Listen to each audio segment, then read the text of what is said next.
Can I call the meeting to order? And I'm going to ask that all my councilors, Councilor Killing, can you guys all come to the table because it's just semantics. We want to get you at the table. You can declare a conflict and then sit with your group. Otherwise, it's going to look like you weren't in attendance at the meeting. So we'll get you to do that when we get there. I'll start with our regular. Okay. So that's all of us then. Okay, so I'm going to start the meeting this evening. Welcome. I want to say welcome to everyone. I'm going to start with a land acknowledgement. The land on which the city of St. John, or Manequist, is situated is the traditional territory of the Wolastoqiyik. The Wolastoqiyik, along with their indigenous neighbors, the Mi'kmaq and the Pescataquaquete, signed peace and friendship treaties with the British Crown in the 1700s that protected their rights to lands and resources. I'm just going to ask everyone to take a few seconds to just think about that.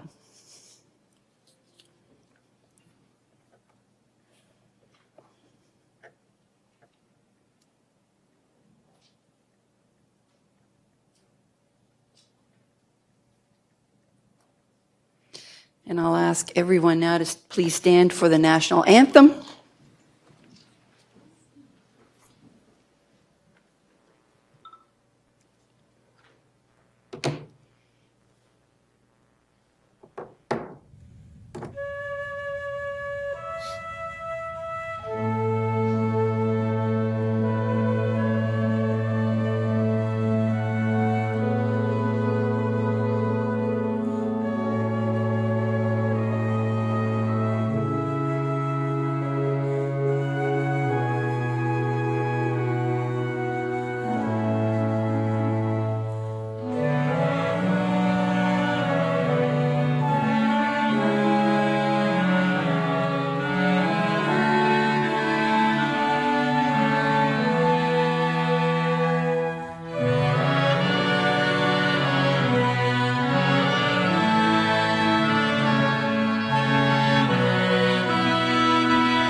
Well, good evening, everyone, and welcome, and thank you to our few little singers out there. I've got a terrible voice, Susan. That was you I heard. I just want to send a warm welcome to everyone tonight and say thank you for coming. We've reached out to the political parties and in the province this evening, and we have Susan Holt, the NDP of the leader of the NDP Liberal Party. We have, the NDP, the New Brunswick Liberal Party. Yeah, I have to do that over again. Susan Holt, the leader of the New Brunswick Liberal Party. I just saw David Kuhn come in, the NB Green Party leader. Premier Higgs will be here later tonight, the NB Progressive Conservative Party. And we also have Alex White in attendance with us this evening. He won't be presenting tonight, but he will be on our docket for next Monday here at City Hall in our presentation section. You also have in attendance tonight the CEO of St. John Energy, Ryan Mitchell. I have Jim with him, the chair of the board. We have our former mayor, Don Darling, is here. There you go, Don, and his daughter Mariah is up there too. So we have a few Green Party members with us as well. Oh, Libby O'Hara. I've got it's all kinds of everybody up there. I can almost name up there. So I really do appreciate everyone coming this evening. As you know, we have seen from, and you would have seen from our position paper, that the City of St. John, we've made some significant strides in the last few years, and we want to keep that ball rolling.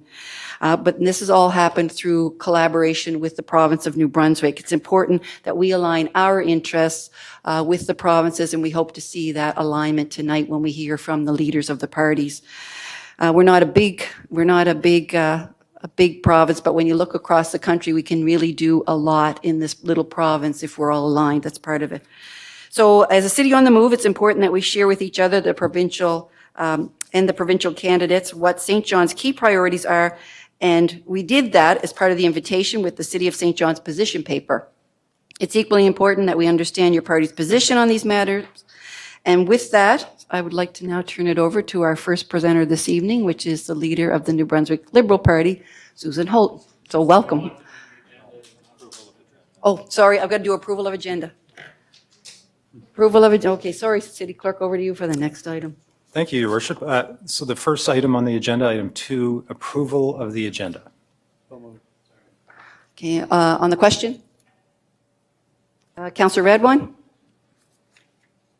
Mayor, I'm just going to be voting against the agenda. I hope that we would extend the time to allow Alex White to speak, but I respect city staff. It was difficult to do that, and I'm glad that he'll be here next week to present. Yes, I spoke to Mr. White and he said, unfortunately, it was in a note box that didn't get sent, and so we missed the deadline. So, but you're happy to come in next week. Okay, that's great. Thank you. So on the question, all in favor? Aye. Opposed? Motion carried. Next item, City Clerk. Thank you, Your Worship. Next is disclosures of conflict of interest, if we have any. So I've got Councillor Harris. Over to you first. Thank you, Your Worship. I have a conflict on the matter as a campaign manager for our West Side candidate. Thank you. Councillor Hickey, over to you. I've got a conflict as well as a candidate. Councillor Killen, over to you. Ditto. Okay, thank you. So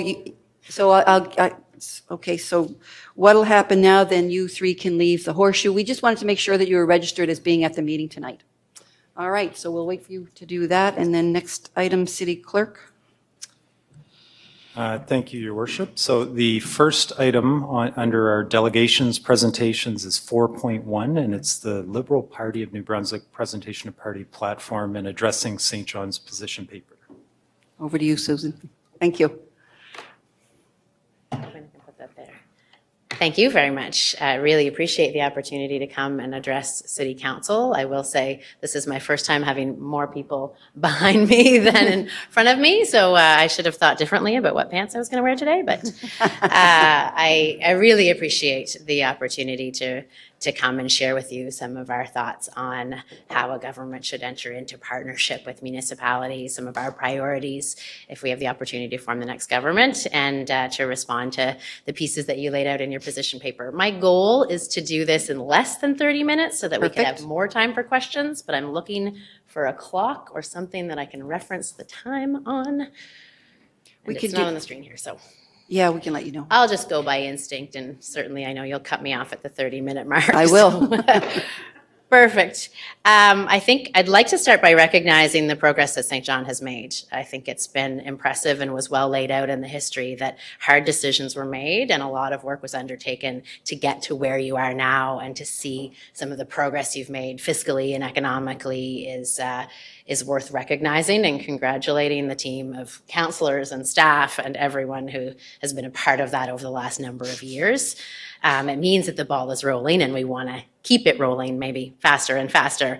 I also want to take the opportunity to acknowledge some members of my team that are here, because it's been a priority of mine to recruit the best possible people to represent the St. John region in the Legislative Assembly. So I am really pleased to have David Hickey here, who needs no introduction to this group as a city councillor. Also David Alston, who is our candidate for St. John East. I don't know if so really glad to have those two gentlemen here joining me as people who care really deeply about what happens in this city and who will make excellent representatives of the people of St. John. We also have a person very familiar to your team in Kate Wilcott as our candidate for St. John West Lancaster, and a person that I think also many people are familiar with in Dr. John Dornan as our candidate for Portland Simon. So that team of 4 exceptional individuals will represent the core of St. John and a whole government, and we're really proud to have them on board. So what I want to start off with is how we're going to approach this from a leadership style perspective as well as from a governance perspective, because I think that's where the first shift that needs to happen is one in both the culture of government, and the ability of government to partner successfully and to build the kind of relationships required to get things done and to get things done in a timely way.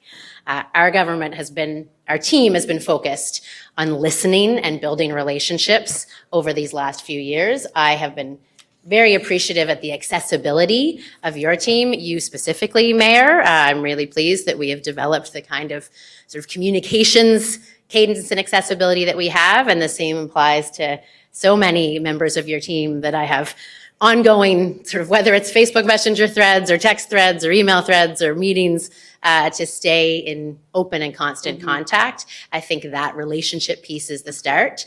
And I really appreciated how much time and energy you spend helping us get up to speed as the official opposition. So having the chance to meet with you and the CAO, Brent McGovern, to talk about things like heavy industry property tax, having the chance to chat with the CEO of St. John Energy about things like corporatization months ago when you gave us those briefings. Right. Very much appreciated.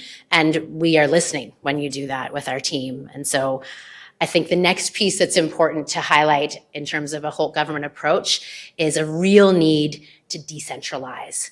And this is coming from someone who was a bureaucrat in Fredericton for 3 years, we need to get out of Fredericton, right? The decisions that are made in those walls and in those cubicles often are by people who don't have familiarity with what's going on in the ground and community. And we think the best way to deliver impact to New Brunswickers is as close to the New Brunswicker as possible and in ways that are very localized and tailored to their unique needs.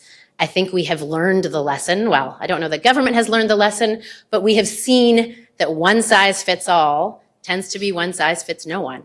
You get a lot of waste when you're trying to deliver a blunt instrument of policy that is supposed to work as well in St. John as it does in Saint-Quentin, when those two realities are really different and they require different types of policy solutions. So I think what you'll find in a whole government is that we are going to, as much as possible, put the power, the authority, the funds in the hands of the folks who are the closest to the New Brunswicker to deliver the best results possible and give the flexibility to localize and tailor solutions that reflect your needs and your reality.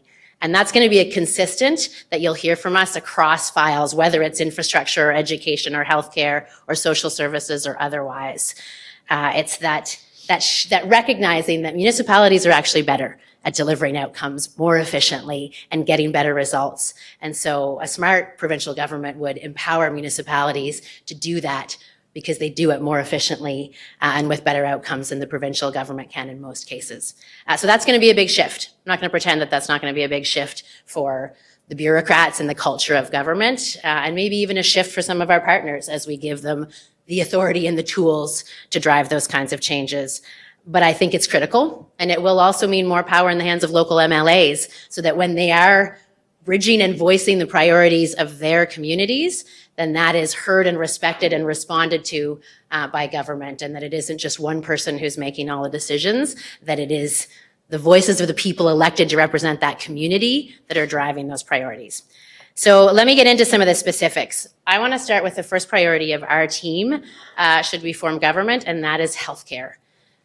We have heard from New Brunswickers in every corner of this province that they can't access primary care. And in fact, in St. John, I think it's 67% of St. Johners can't get in to see a family doctor if they have one within 5 days. 67%. A majority of people cannot get care within 5 days. That's a huge issue, and that's what we are focused on tackling, which is why we've listened to doctors and nurse practitioners and nurses and everyone in the healthcare space who says what we need to deliver better primary care is team-based, enabled, community collaborative care clinics. And so we are going to put those in place, and we're going to put those in place here in St. John. But we're going to work with you to find out where should they go. Should that be attached to a new piece of school infrastructure? Should that go into a different kind of infrastructure that you're moving? What communities could best be the ones to receive those partnerships? What does your medical community want to see that's going to make it work well with them, because we need to retain them? And they're telling us they can serve more patients if we take that administration off their plate and if we give them the team members to let them deliver better. And the reason I wanted to talk about healthcare first, because it ties into your first ask on the position paper, and that is for the comprehensive recreational facility. So we see that as aligning very much with our commitment to putting the preventative systems in place. And when you have community recreational infrastructure that builds healthy habits and lifestyles, you can build a healthier population, and you want to do that close to the ground and at the earliest ages possible. And so we think investments in recreational infrastructure are a great way to deliver preventative and primary health care. So we're very excited to have the conversation. I think it's probably no surprise to anybody here that during the time that I've been the leader, the priorities of council that we've talked about have been the museum and the schools.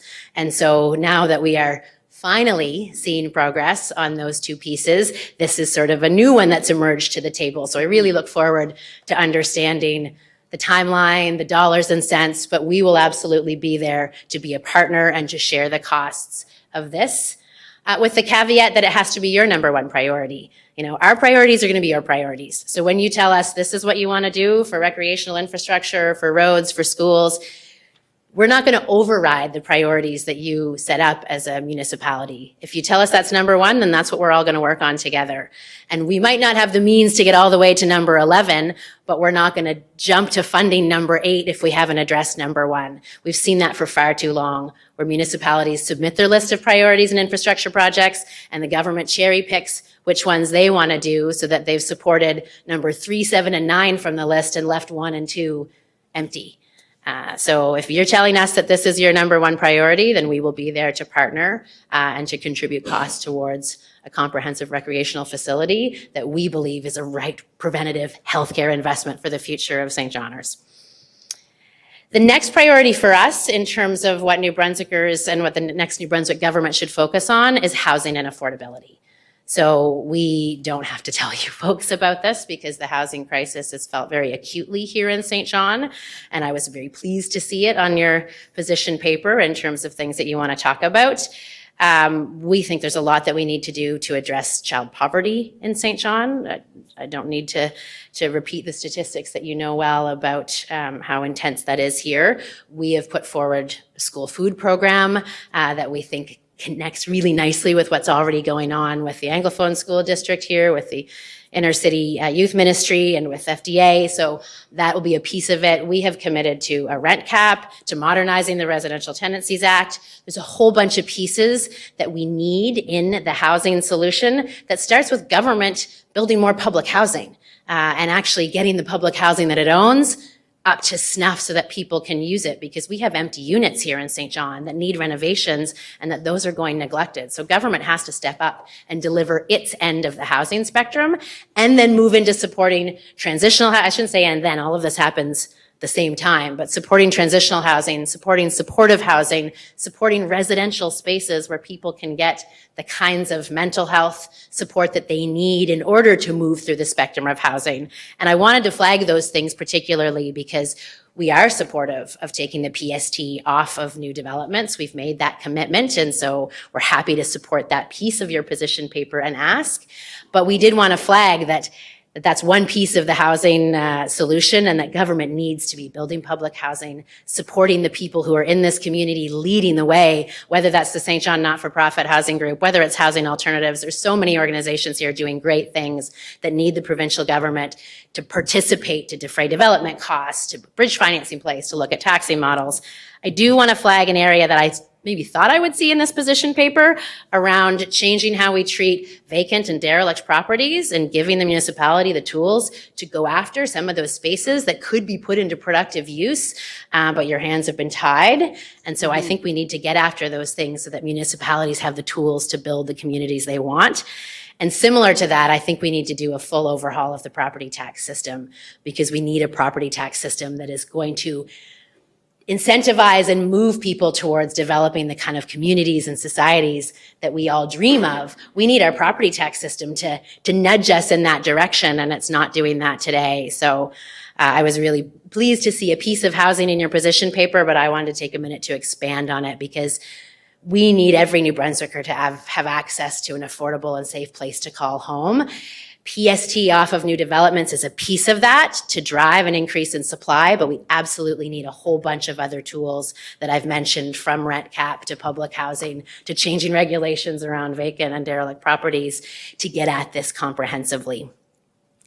The next ones that I had on the list, I think there were 4 others. So I'm going to jump into those because I don't know where I am on time, but I'm going to talk through those really quickly and then we'll turn it over to questions. So You're there at 12 was, minutes, so you're good. I've got 12 minutes. You're at 12 minutes. 12 minutes in. Okay, so I've got 8 minutes plus if I want to honor my 20-minute goal. Okay, so request for support for the industrial park, and I believe that was the Spruce Lake Industrial Park. I don't think it was referenced specifically. Well, industrial parks generally, is all part of the scope of that, of Perfect. getting the land, working with the province to acquire lands, et cetera. Yeah. But right now, it is at Spruce Lake that we're specifically working on. Yeah, so this one, you probably won't be surprised to know you're not alone in this. We have a number of communities that have been trying to work with the government to get access to lands to develop industrial parks, and I haven't been able to figure out why government thinks that it's better to keep the land not used with a sale price that's sky high and let it sit there for 30 years waiting for somebody who might be willing to pay that price, when they could have been collecting revenues from that land actually being put into active use, but they resist the notion of selling it for $1 or giving it away to a municipality that wants to do something meaningful with it that would grow their community. So we're very much in favor of putting land to good and productive use that meets the goals of our communities, whether that's economic development, housing, or otherwise. And we're the one piece I'll add to that, I think we've all learned that we need to be really thoughtful about the impacts of this kind of development, and we need to have the strongest possible environmental evaluations in place so that we don't see more AIMs, particularly what Moncton is experiencing with the AIM facility. We want to make sure we're putting the right things in the right places so that we have great places for residents to live and great places for economic activity to happen. But similar to my other comments about getting things out of Fredericton and giving municipalities the tools, the authority, the money to do your thing that you do best, putting industrial lands into your hands to advance your parks and your development is something that we're keen to support. Perfect. So St. John Energy, this one, it feels like we had this conversation months ago. I thought it was going to go a certain way. I believe that somebody was here in 2018 committing to the corporatization of St. John Energy, and here we are 6 years later, and I don't think that has happened yet. But we share, I think, the pride that we hear from the city of St. John and the success that is St. John Energy.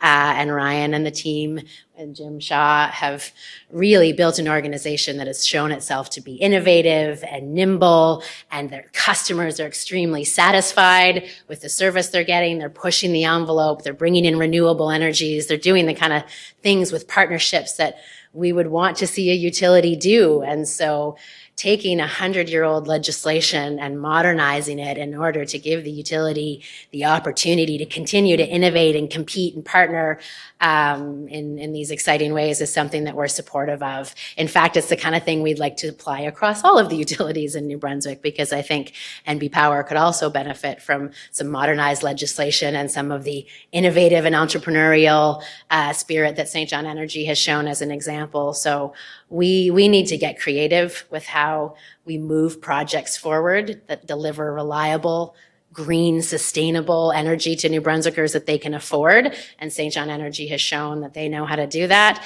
This old restrictive legislation that doesn't allow for a clear sort of governance model, a clear relationship with the city, and a clear ability to partner with other organizations just limits our growth and our potential to deliver better for New Brunswickers. So we're keen to see that legislation modernized and the tools to be put in place for your energy utility to thrive. Next one I had on the list was fiscal reform. So this one maybe should have been at the top of the list, really, because we have long heard from municipalities that this piece was key and should have been done hand in hand with municipal reform. To do the reform piece and not the fiscal reform piece has left municipalities without the means to deliver on a mandate that has been dumped on them. And we see that and hear that from municipalities all across the province.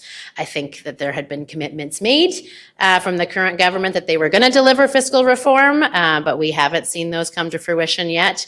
We are committed to putting the right and a new framework in place to support municipalities, to get that balanced funding model in place, to put the money and the authority into the hands of the people that are serving the customer closest, the New Brunswicker closest. As I said, we do better when we get closer to the residents, and you are more efficient at this. So we're thinking maybe a bit bigger and more ambitious than a transfer of the heavy industrial tax take back to the municipality. I think that will be a piece of it, but I think it becomes more powerful when we do the complete property tax overhaul that tackles assessment. We need to be assessing properly. We need to be getting the right assessment values for our properties and assessing the right things, whether that's machinery and equipment or otherwise. So we've got to get assessment right, because sometimes our tax rates here in New Brunswick look higher than everywhere else because our assessments are lower than everywhere else. And so we have to make sure that both pieces have been built properly. We need to assess our properties the right way. And then we need to look at how we have set these categories. We are very limited in the type of categories we have in our property tax system. We have rules that link rates together that shouldn't be the case. And we don't have anything in there that incentivizes the kind of society we want to build, that incentivizes density, that incentivizes affordability and environmental friendliness. So we want to do an overhaul to the property tax system that means that we will have a system that is more transparent, a system that is predictable for the people paying it, a system that is competitive with our neighboring jurisdictions, that is fair and affordable to people, and that moves our society forward. So in doing that, that tool will help us deliver to municipalities the financial reform that they need to meet their objectives. And that might be the heavy industrial tax and then some, right? I think St. John's challenges won't be solved just with an extra $9 million a year when I hear from the CFO that there's a $35 million shortfall in the infrastructure maintenance deficit, right? So it's going to take more than just a piece of industrial property tax to give you what you need to deliver to your citizens. So that's why we want to do this property tax overhaul in partnership with municipalities, the Union of Municipalities, and folks on the ground, so that we build together what those categories look like, what that system looks like in terms of cost to serve, and whether we move away from a straight market-based assessment annually to something that provides a little more balance and stability to municipalities and people that are paying those taxes. So we're excited about doing that work, but we want to do it really quickly. So that's going to be something that we kick off on day one of a Holt government, because we're going to need to get it in place before the tax cycle at the end of 2025. So we're glad that you guys are already ready with the research. You're at the table, you have ideas. So do your colleagues at the UMNB. We're going to get that kicked off and moving so that we know come mid-year what that solution is going to look like, so that we can take the rest of the year to operationalize it and get in place the system that we need to roll out new bills and a new system at the end of 2025 to impact, did I get that right? At the end of 2025 to impact the 2026 payment. So now I'm on to the last item. And that was two specific road infrastructure projects, the airport arterial at Loch Lomond, where there's a priority for a roundabout to deal with the increasing pressure on that intersection, and the project at Sims Corner to recognize the amazing changes that we've seen with port activity and with what's happening with the pulp mill and with what's happening with the growth of St. John and residential. So one thing that we're not going to go around and put infrastructure projects into every stocking through this election campaign. I don't think that's responsible fiscally for us to just promise every infrastructure project, especially when we don't have the clarity that we need on dollars and cents. The Sims Corner project, from my understanding, the last figures I heard were $50 to $60 million. That is something that's going to require a lot of partnership with the federal government, with the Port of St. John, with the pulp mill, with the municipality, with the provincial government. I think we're going to need everybody around the table to figure out what that looks like and how we get it done. And that's what we are here to do. We're happy to help convene. We're happy to be a player, but it has to be driven by the municipality. This is your community. This is your infrastructure. And so we're here to support and partner and play a role in both of those projects. Both of these projects are interesting because they have bigger implications than the residents of the city of St. John, right? They are impacting the economic engine that is St. John that fuels a lot of the rest of our province. When you talk about the airport, it's not just St. Johners that use that airport. People come in from all over to take advantage of those services. So there's bigger implications to both of those projects than the municipality. Clearly, there's a role for the province to be involved and to be supportive and to be a real partner at the table. So that's the last piece that I wanted to touch on. Just a bit of a shout out to the school, because I think that was literally the first project that I had anybody talk to me about when I entered the Liberal leadership race. I think actually some of the people that talked to me about it are behind me here. And I think that's an example of where government needs to do better. It shouldn't take 8 years to say we need a school and to find ourselves in a place where it's been promised but still not open and still not serving kids. If we can't get a school built faster than 8 years, then there's real problems with the system. So I'm focused on building a government that can respond nimbly to the priorities of municipalities and to stop overriding and saying that Fredericton knows best on what you want to do. We need to adopt a model that when the people closest to the ground say, this is what we need, we listen, we respect that that's how they need to serve their citizens, and we find ways to deliver local and relevant support. So that's going to be the motto of a Holt government, is listen, deliver local solutions, and do that in partnership with municipalities. And I'm really pleased to have a team in David Hickey and David Alston and Kate Wilcott and Dr. John Dornan that are embedded in these communities and that will be great conduits to bridge that relationship between the provincial government and the municipal government so that St. John can continue on its path of growth, and growth that is progressive and that brings as many people along as possible. So I'll stop there. How many minutes? You're great. You've only used about 23 minutes, so. Okay, we'll keep more that time one for going. questions. Yeah, I've got probably got 15 minutes or so for questions. So if anyone has any questions, I really appreciate you being here.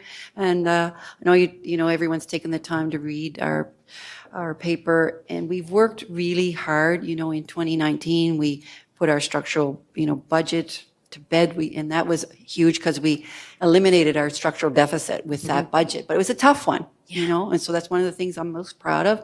And the other thing is, of course, our 20.5-cent reduction on the tax rate to increase our competitiveness, and to reduce the burden to, especially residential, because that has had the highest increase in assessments lately, 12% last year. So we've been trying to do these things. We've got, some reserves put away now. So we've worked really hard to get here. And we recognize that everything that happens in partnership with the province. The big moves, the transformational moves, can't happen without the province. So that's why we have everyone here tonight. We want to make sure that we're aligned. So you do align well with our priorities, but I'm going to take a few questions from, I've got Councillor Sullivan's up first.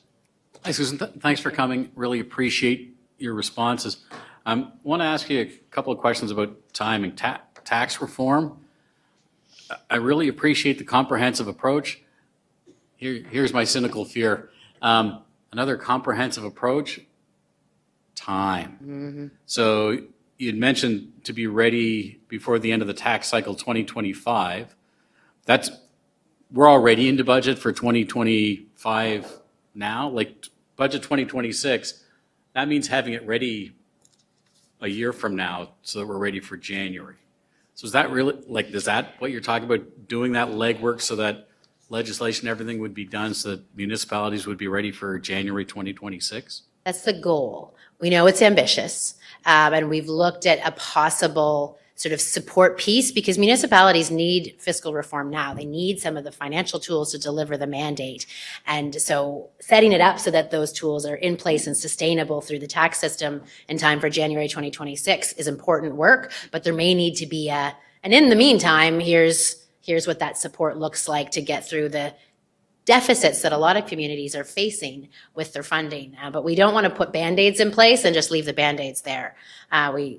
I have 3 small kids, so I can tell you what a Band-Aid that's been on too long looks like you need a real solution. And so we want to get after that. And the good news is we've already been getting after it. So we've pulled together people like Craig Brett from Mount A. We've been looking at what they're doing in every other province. We see interesting things in Quebec where they smooth their rates increases over 3 years. There's interesting things in Ontario in terms of how they itemize property tax bills. So we're doing the groundwork, and we know that municipalities are ready to be there and do that groundwork too, because they want changes to these categories, to these conditions. So we're going to ask a lot of people to join us and put their shoulder to the wheel January through to June to get, and maybe it's the first phase of changes done. So what can we do? How far could we get by the time we hit next fall? Because the sad thing about the timing of this election is that the next government that forms is going to be sworn in November. There's no change that you can make in November that's going to impact a January property tax cycle, right? The soonest you could do it would be for the following year.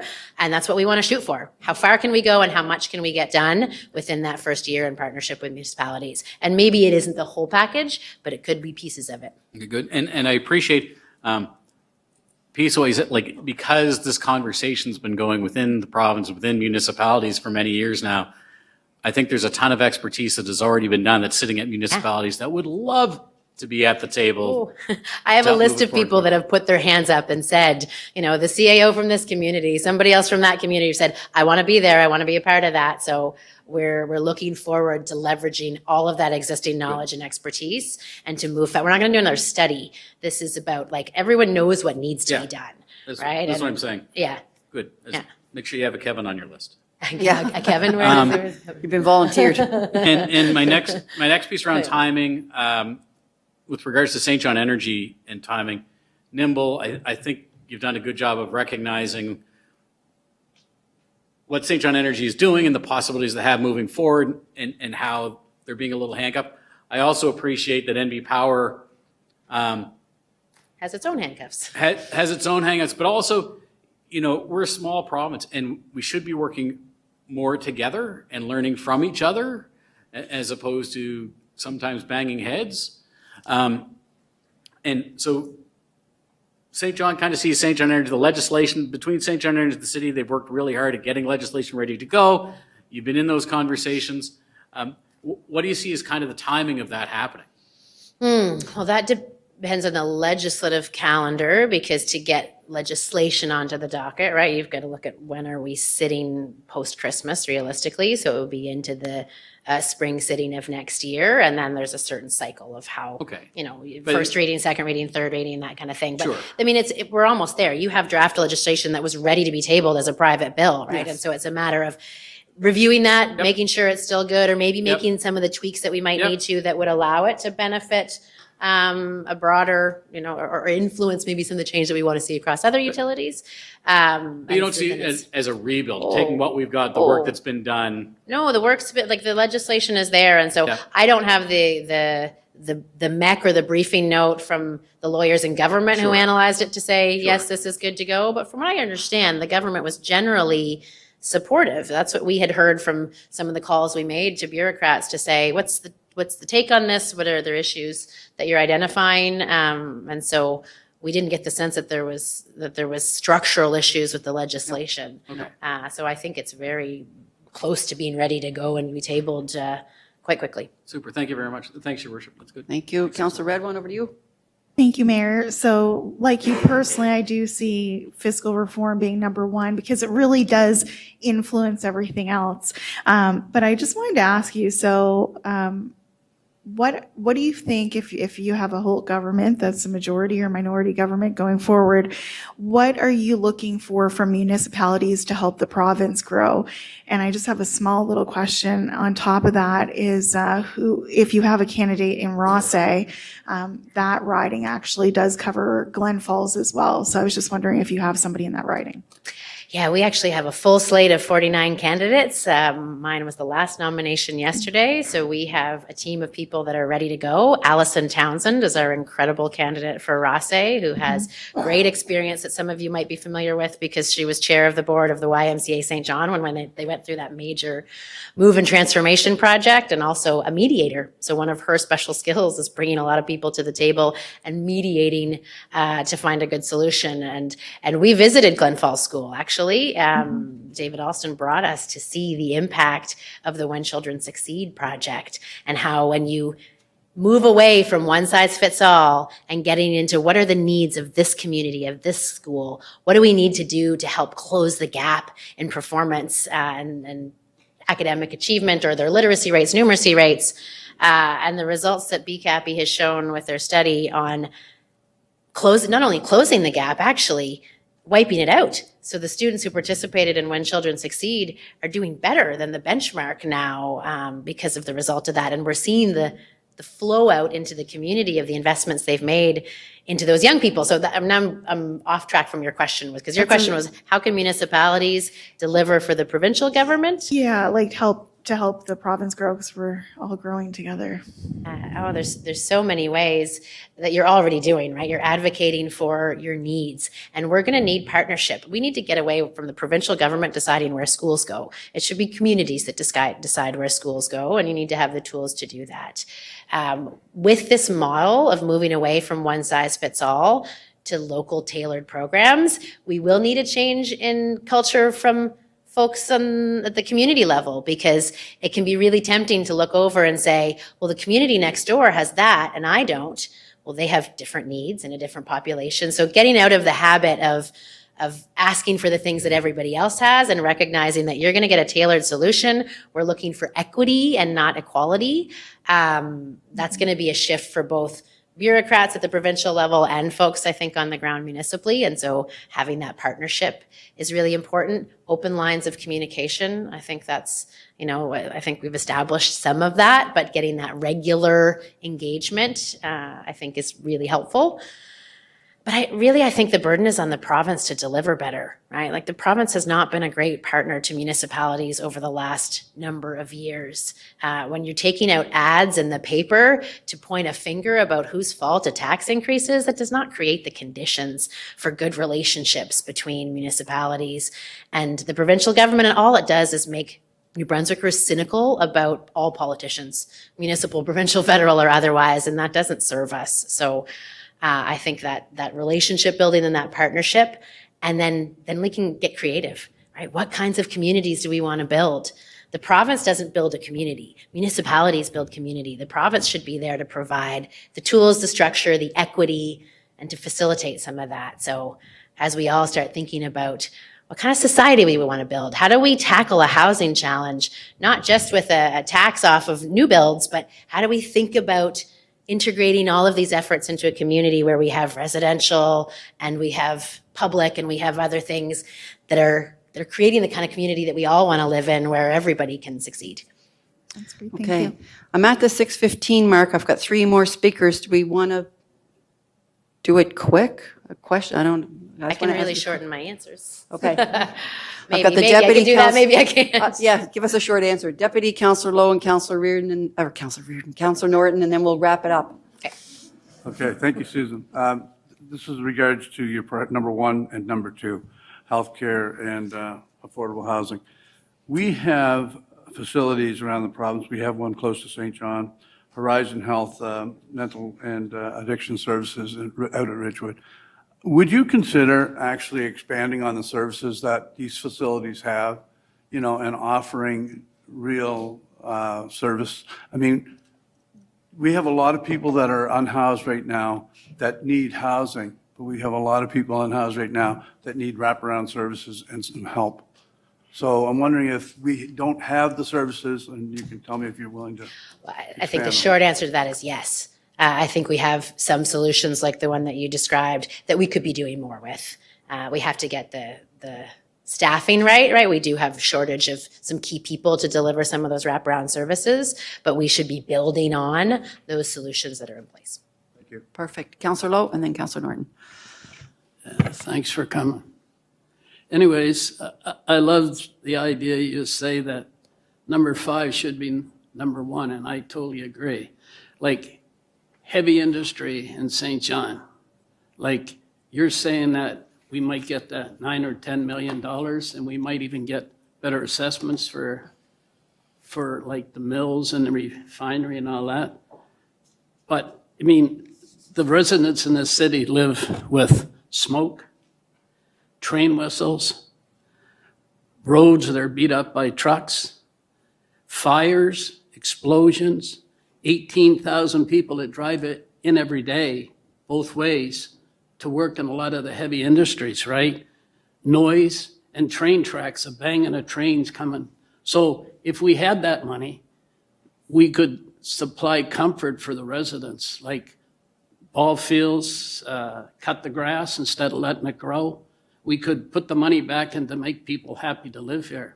And, you know, like for instance, in 13, the Minister of Finance in 2013, you might know who it was, give the mills a 50% reduction all across the province.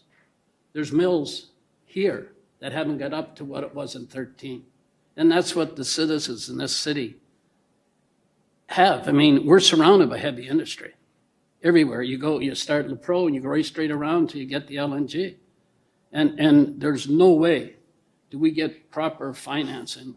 The LNG was assessed at $3 million, $300 million, when we got that $500 deal changed. It was a Liberal government did it, and it was a Liberal government the next day that moved it from 300 to 90. So we get assessed at $90 million, yet the day before it was worth $300 million. But anyways, I'm glad you feel that we're an industrial. You can convince your cabinet, and that way there, hopefully we'll get relief from what we haven't got for years. Well, that's why we wanted to make it more than just give the current heavy industrial tax. We've got to fix the assessment system. We have properties that are exempt. We have properties that are underassessed. We have real discrepancies when a small mom and pop bakery of a single story is paying more property tax than a 10-story commercial office building. Something's wrong. So that's why we want to tackle this soup to nuts, right? Get the assessment right. Throw out all the old stuff and deals that we made in the past to address economic situations of yesterday and build a modern, transparent, competitive, and understandable assessment system. We've looked at, take that out of government, make it a municipally owned corporation shared by the municipalities across the province. There's ways we could do assessment differently across the board, but we have to be assessing properties, all of them, clearly, fairly, transparently, competitively, and then we can apply rates to the right base information. Thank you. Okay. Councillor Norton, are you going to wrap it up for us? Yeah, sure. No, Thank thank you. you, Your Worship. Get out of Fredericton. You're already modeling that, Susan, but go Black Cats. There we go. Sorry, Councillor Sullivan. With that, remember that. Rockies is on me. We're talking a lot about fiscal reform, and we're talking a lot about basically a new municipal growth framework or a new fiscal framework for municipalities. And, with that, just back of the envelope numbers, 60% of the infrastructure costs within the province are borne by or owned by municipalities. And with that, we get about 8 to 10 cents of every tax dollar. So you've already cited really well and eloquently the inequity in terms of the costs to bear that infrastructure deficit and to deliver services. One of those services that's, priority number one in a public school, which would be safety, ahead of, thank you for talking about WCS this evening. Good job, BCAPI, is public safety. And the cost to deliver public safety, whether you're the chief of the SJPF or the chief of the St. John Fire Department or Fredericton or Moncton or anywhere else, is becoming increasingly burdensome for not only ratepayers, but for municipalities, as a big chunk of our budget gets, torn up by that, which is very expensive insurance that we must have. And the men and women that serve within those respective departments do an admirable job. But is there any thoughts around how we're delivering protective services in municipalities to perhaps make it more affordable outside that modernized fiscal framework that you've already spoke to, rather in possibly in part or in parcel, depending on the timing of those things? Is there anything that you can contribute to that? I'm sure you've heard it. Oh, absolutely. I mean, New Brunswickers broadly are feeling less safe today than they were years ago, right? And for a multitude of reasons, but a lot of that is related to crime in their communities, and there's more complex situations to tackle, right? We see our police force as frontline folks who are delivering social services. A lot of it is this mental health and social work that they're doing, and that wasn't what they were originally built for. So I think the one thing I want to make clear is when we go through the process of municipal financial reform and increased capacity is given to municipalities, it's not going to come with strings attached to say you have to spend this here and you have to spend that there. That's going to be up to you. So whether you choose to do that in public safety will be your choice. But we do appreciate that the Union of Municipalities has put a call out about the need for a public safety review, the need to look at the federal participation, the provincial participation, the municipal participation, local police forces, regional police forces, RCMP relationships. All of that needs to come on the table because things have changed dramatically over the last 10 years, and we can't keep doing things the way we've always done them when the needs of the population have changed and the reality within those organizations have changed. So there are things we can do in terms of, I mean, we could talk about negotiation and bargaining and other things, but I don't think we have the time to dive into those weeds tonight. But I do just want to make it clear that as we transfer capacity to the municipalities, you can choose to invest that where you see fit. Thank you. Thank you, Susan. It's good to have the leader of the opposition here, and thank you for your willingness to always collaborate. So it's good to see you. Thank you very much for being here. I'll just say quickly about police that we pay for our own, but the RCMP is covered by the province, so there's a real differential there for municipalities versus non-municipal or places Well, that don't have. there's differences all over, right? Yeah, We see so regional, how do we see align that? RCMP, and Yeah. it's a challenge for everyone. All right, thank you. Really Thank you appreciate very being much. here. I really Excellent. appreciated the opportunity to speak with you. Thanks for the great questions. Nice to have you here. Thanks. All right, so are we good to start up next round? So I'm going to ask so the next item, we have the Green Party of New Brunswick, and we have Mr. David Kuhn here with us. We'll ask you to come forward, and you can introduce your team that's with you as well. You've got a few members up there. Good evening, Mayor Reardon. Thank you for the invitation, and thank you to Council as well, and Ryan Mitchell and Chief Bruce. It's great that you guys are here tonight. I'm glad you're here to hear all the presentations. And thank you for your public service. Particularly nice to see my former colleague, Councillor Lowe. We didn't sit that far apart in the Legislative Assembly, and it was quite a time when Councillor Lowe was there. And we miss him, but good for you to get him back. I will introduce our candidates that are here.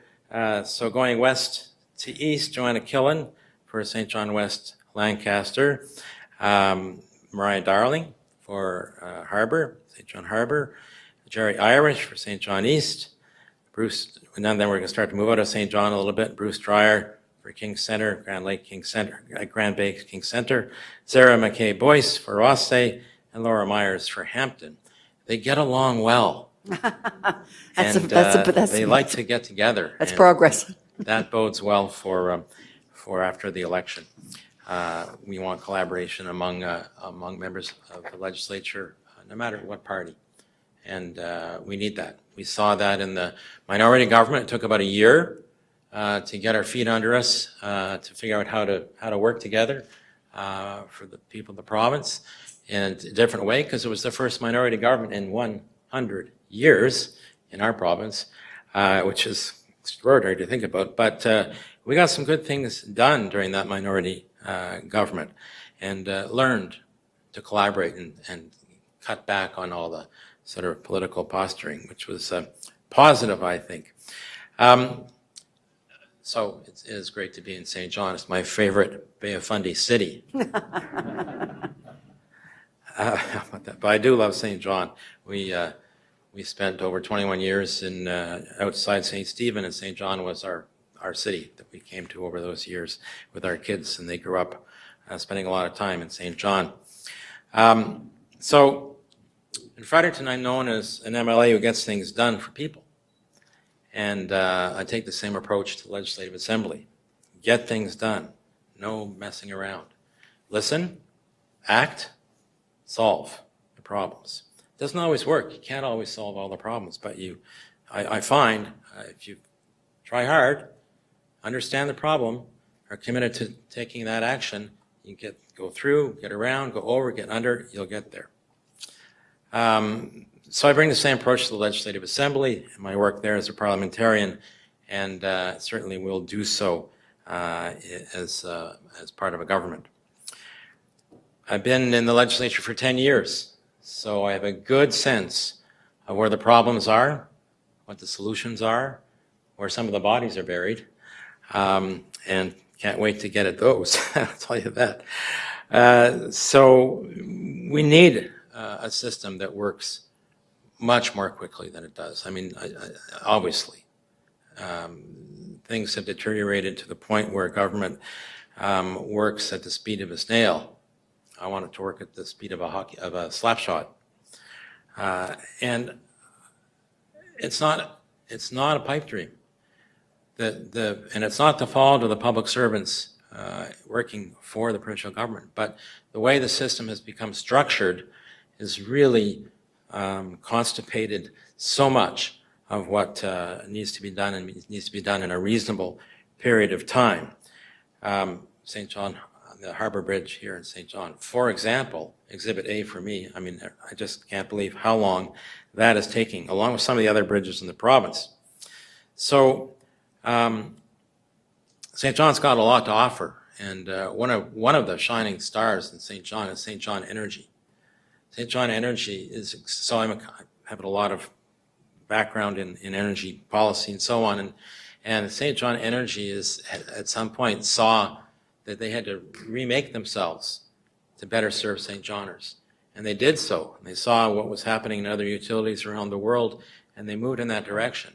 And it's extraordinary in a relatively short time, against sometimes difficult odds, what St. John Energy has accomplished for the people of St. John.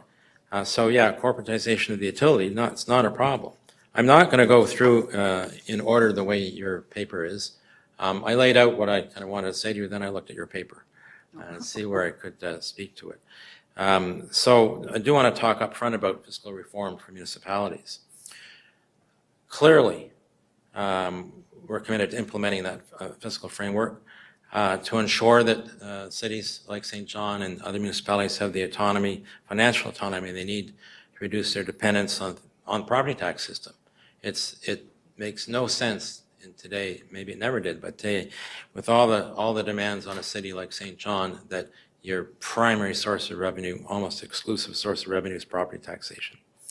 So we need to change that. We need to overhaul the equalization formula so it is fair and transparent and understandable. I'll never forget the mayor of Sackville gave a presentation when I was there about how the equalization formula works municipally, and it was the darndest formula I'd ever seen. The only one that's worse is the property tax assessment formula for New Brunswick, which is top secret, turns out. More on that later. So we need to fix that so that it actually achieves equalization and does it in a fair and transparent way. With respect to property assessments and taxation, some things can be done right away. For example, we can eliminate the multipliers between residential and non-residential tax categories. Get rid of that.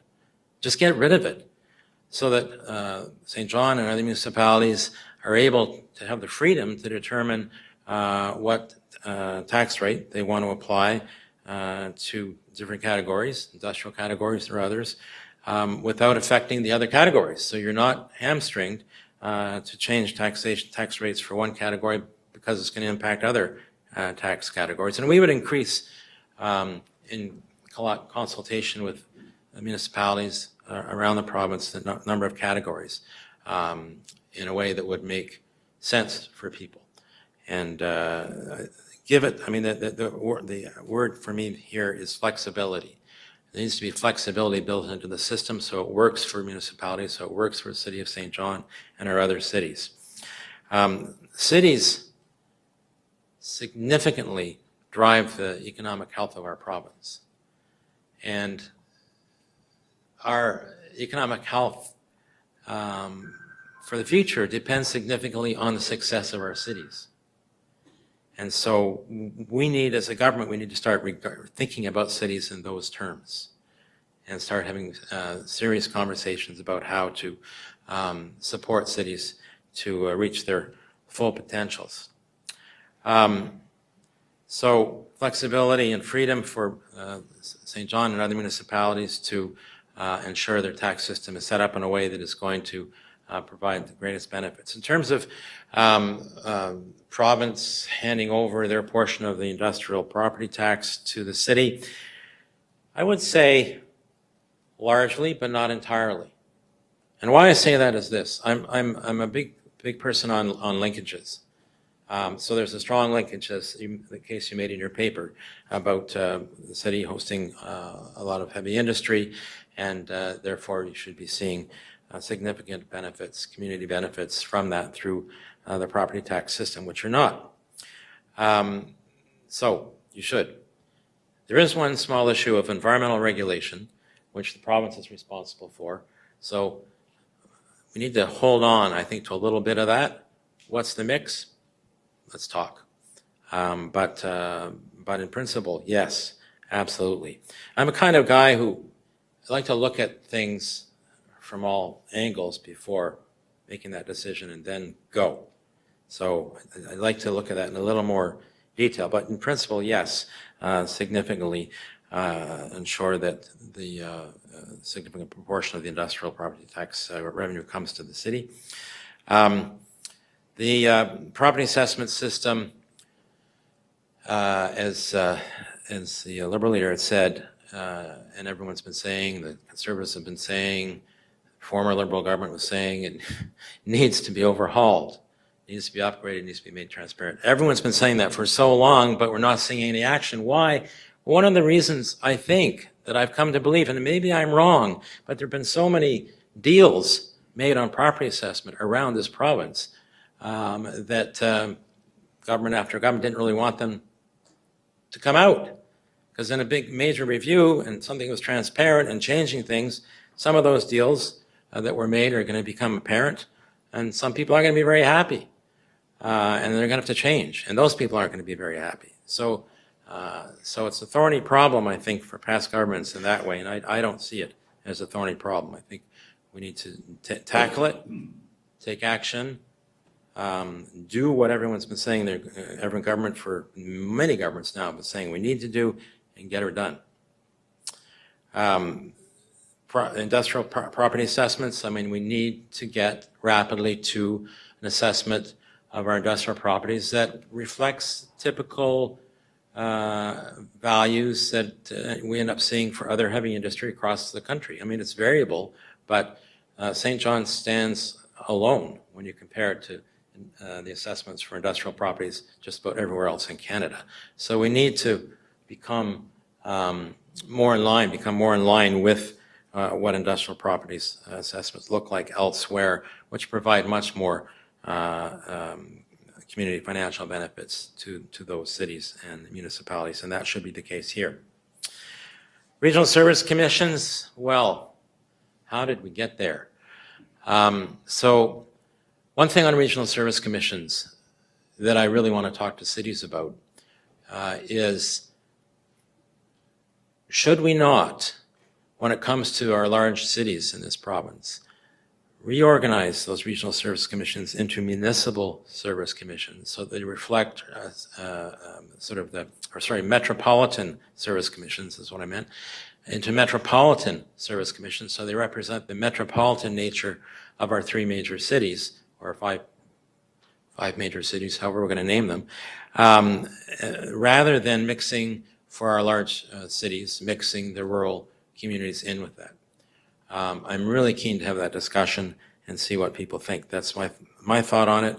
I see lots of issues arising between our larger cities and the rural members of the regional service commissions, and maybe that can be fixed, or maybe we need to think about restructuring. So I just leave that with you as a thought. So we know the regional service commissions have been given responsibility for public transportation on a regional basis and no means to do that, really. One of the things we would do is put in place a major initiative around public transportation so that that's improved across the province, within our cities, which have city transit systems, because we're one of the, there's a number of provinces across the country that provide support for operating costs for city transit. We need to improve our inter-community, inter-city transportation system and get our regional transportation system going. Again, linkages, one of the significant source of money for this, to me, would be the revenue from the industrial carbon pricing or carbon tax system that we will improve because it's inadequate in New Brunswick right now, but that we would see that revenue being applied to building a public transportation system at each of the supporting public transportation at each of the necessary scales. So that's key. We know it's needed for so many people who can't afford to drive, can no longer drive, choose not to drive, and certainly when we think of our children and grandchildren, we know we've got to reduce our contribution to the climate crisis and cut our greenhouse gas emissions. That means cutting our gasoline consumption. So that's a big one for us, and we'll certainly take that seriously.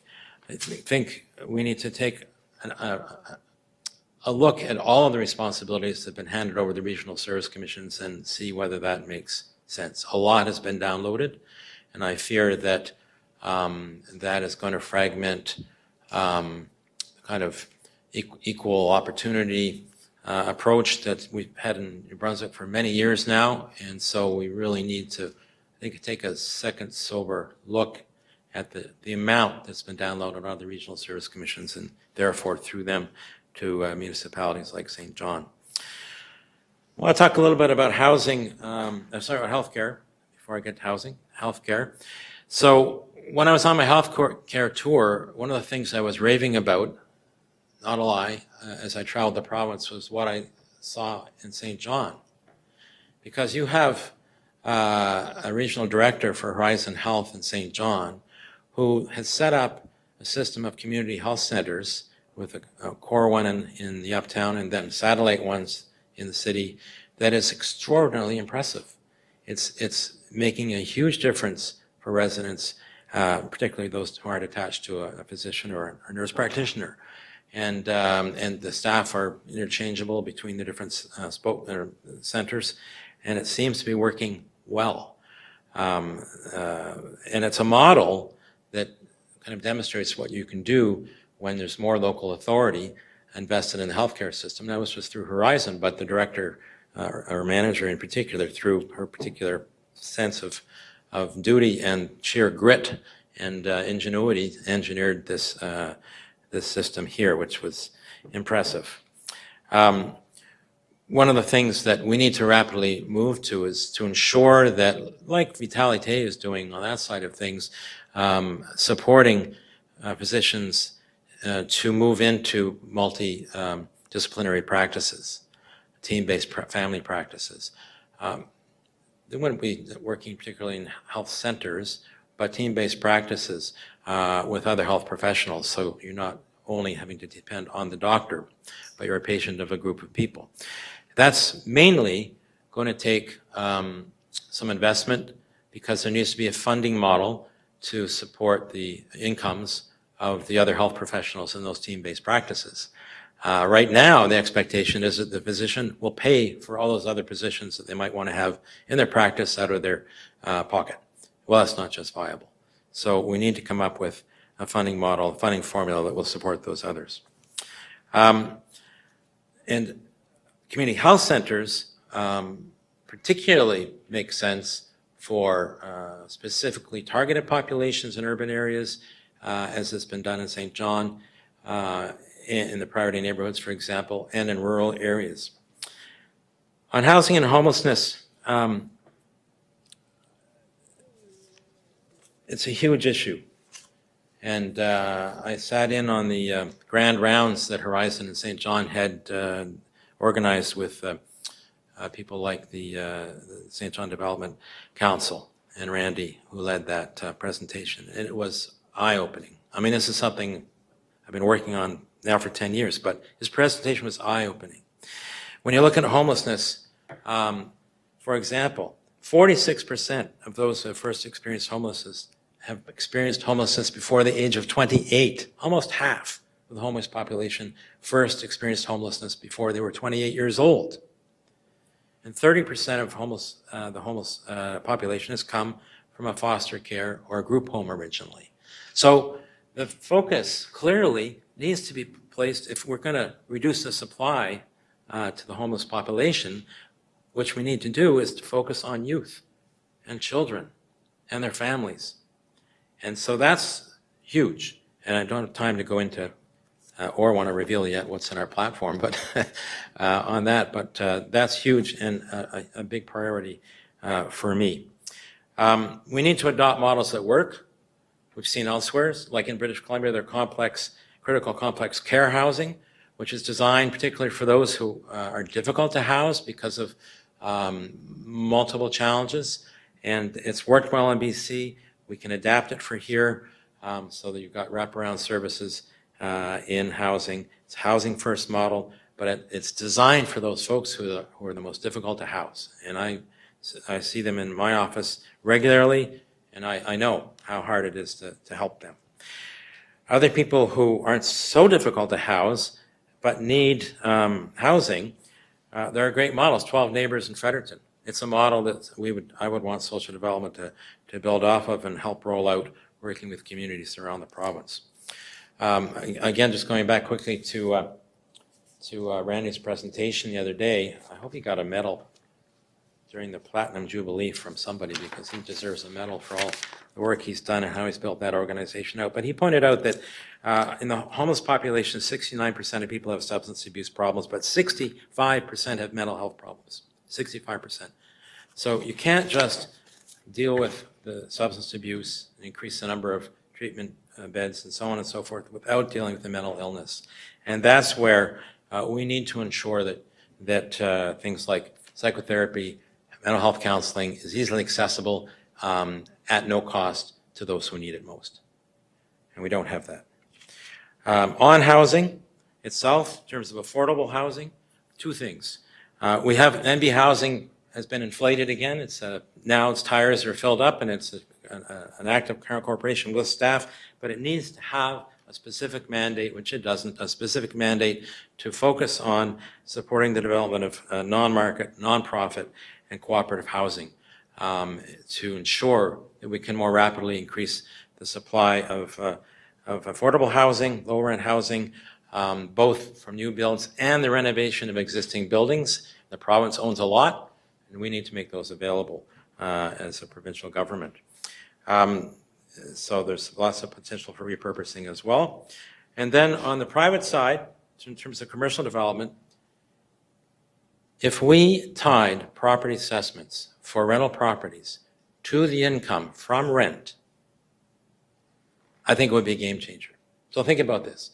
If you build a low rent, affordable housing with affordable rents in it, your assessment would be lower because of those low rents. You would be assessed based on the income of those properties.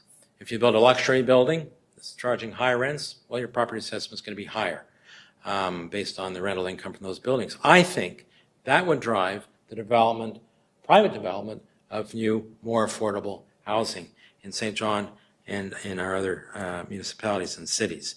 So that's, I think it's bold, it's a big change, but I think it's worth going down that road. On infrastructure, I must be getting close to the end of the time here. I've got you at 20.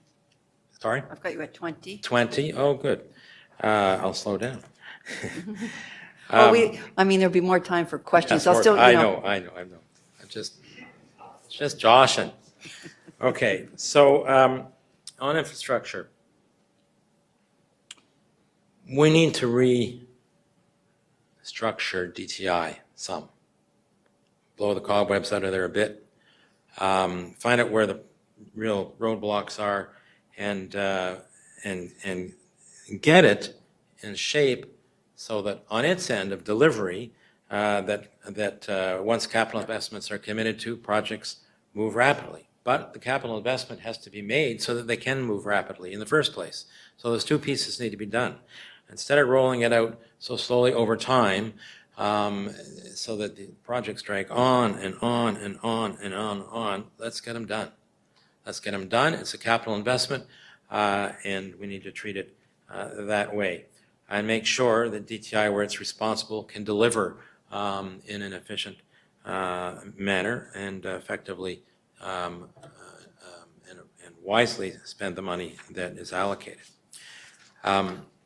With respect to a couple of the infrastructure points in your paper, let's get Sims Crossing fixed, eh? Like, I can't believe that intersection, if we can call it an intersection, was ever designed the way it was designed. That is the most complicated, stressful, and counterproductive intersection in the province and maybe the country. So let's get that fixed. It's past time to get it fixed. I'm not saying it's going to be simple. It's complicated. Councillor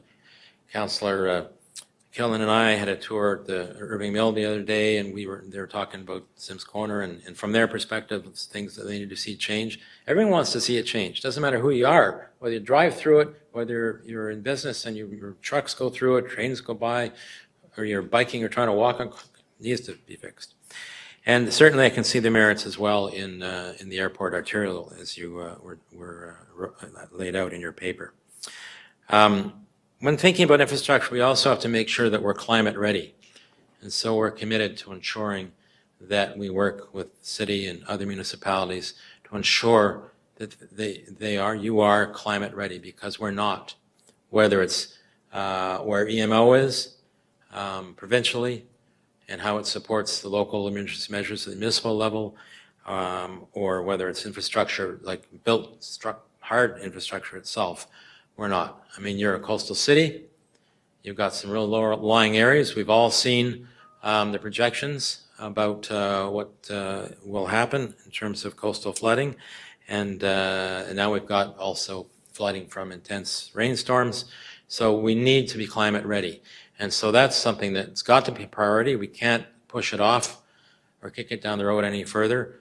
It's only going to get, unfortunately, worse and faster. So we need to get there and be ready to best safeguard not just your infrastructure, but of course, people of the city and the city itself. So that's an important piece of infrastructure, in the world of infrastructure that we need to address. The other one I just want to mention is pedestrian crossings here in St. John. You've got a major highway going through the city, and people need to get back and forth. And you've got a couple of aging and old pedestrian crossings there, and probably there could be more. It's something that I've been working at in Fredericton in my own riding to get a pedestrian crossing across the old Trans-Canada, Route 8 there. And that's been a rather slow process, but anyways, it's coming along. It's moving in the right direction. So it's needed. And here's a good example where, in the infrastructure money, there's an envelope that included funds for municipalities from Ottawa to deal with things like pedestrian crossings, active transportation, but the provincial government wasn't willing to go there at all. So municipalities were left high and dry without a partner to tap into that particular money in the infrastructure fund. So we need to change that. So there's plenty to do, and I know people feel, certainly at the door, increasingly people are feeling a bit resigned. Some have checked out. Some are starting to say we're never going to be able to fix our problems. Most people are saying, when I ask them what are their preoccupations, they say the usual, which I've never heard before in the past 3 elections. The usual. I say, what's the usual? Well, it starts with healthcare. It runs to affordability and cost of living. And if people own their own homes, it goes to property assessment taxes. If they're renters, it goes to rent increases and the lack of tenant protections. So I worry about that, because if in this, after this election, we don't get things done, we actually don't fix problems for New Brunswickers who are feeling so poorly served now by successive governments, and see public services crumbling from healthcare to senior care, and now the problems and challenges increasingly are becoming apparent in the education system and elsewhere. People are just going to be done with us. And what we need to be doing is rebuilding trust with our citizens. I'm not saying your citizens don't trust you, but certainly provincially, I know there's a lot of distrust, and we need to get there, which brings me to the industrial park before I close. So I know you are looking at expanding the industrial park, and the regional service corporation, RSC, has a lot of land out there. It's had it for a long time. And I know in Lorneville there's some opposition to this as well. I guess it's fair to say, why would, let me say this, I understand why increasingly citizens don't trust politicians, don't trust governments anymore. So we need to fix that. We need to rebuild that trust. And it's possible. In the case of the industrial park, for example, or expansion of the industrial park, which, on its merit seems like a good idea, but there's some issues. So citizens want to be assured there's going to be good buffer zones. What about community benefits to Lorneville? Is Lorneville going to be able to benefit in some way from the expansion of the industrial park? These are the kind of things that, if we could get to the point where people trust and believe that they will actually happen, and get things done. And that really, for me, is the other piece writ large that that I would be focusing on, is ensuring that as a government, we clearly respect the people of this province, no matter who they are, where they live, and rebuild the trust that's been lost through actions that actually make things better, that fix problems, so that once again, as in the past, people will feel well served by their government. So thank you, and happy to hear your questions. Sounds good. That's perfect. You're right at 30 minutes. That's why we're looking to work with the province as well, so that we can reinstate that trust, work together, and, accomplish those great things together as a team. So I do have a question for you from Councillor Redwans. We've got about 10 minutes for questions. So Councillor, over to you. Thank you, Mayor. Thank you, Mr. Kuhn. You've already touched base on this a little bit, but I've got a two-part question. So just wondering, what do you think are the most important strategic investments and policy changes that need to be made when it comes to healthcare and affordable housing? And I'm wondering if that also includes getting rid of the HST for not-for-profits, co-ops, or any developers that are going to focus in on affordable housing. So on healthcare, it is the reality. If we're going to fix the healthcare system, we're going to have to make a generational investment. It is going to cost money. There is no way of avoiding that. But without healthcare, and it's crumbling, and it's not me who's saying that, but the physicians and everyone in the healthcare system, we've got to make that investment. And most people are there, agree. Let's fix it. Let's grit our teeth, spend the money we need to spend, and get it done.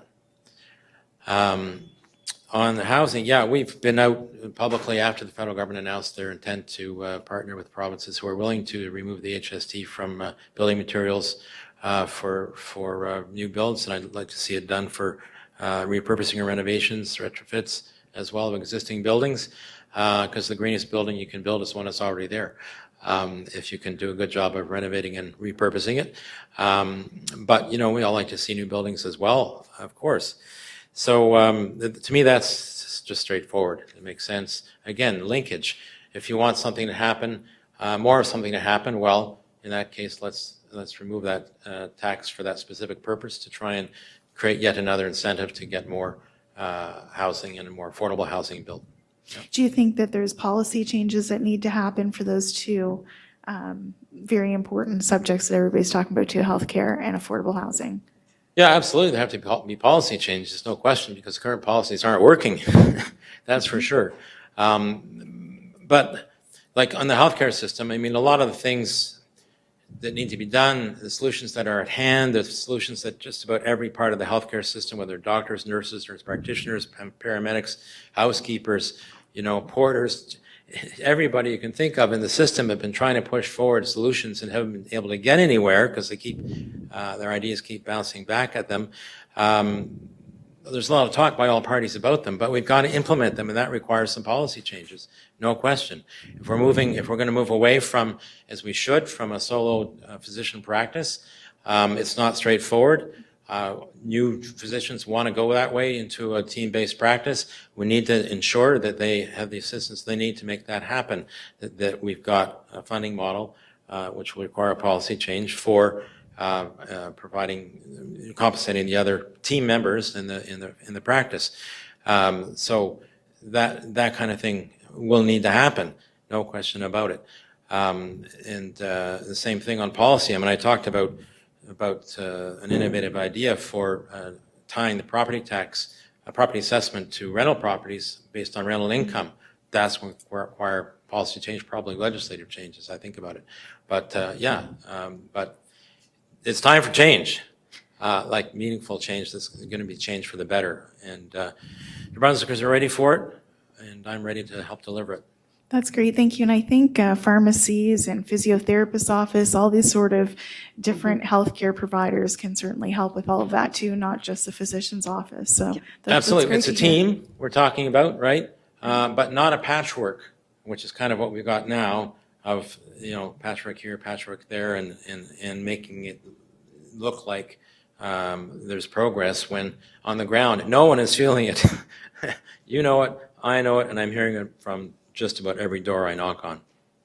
Great, thank you. All right, we've got a little bit of time left. We've got for two quick questions. The last two will be from Councillor Sullivan and then the deputy, please.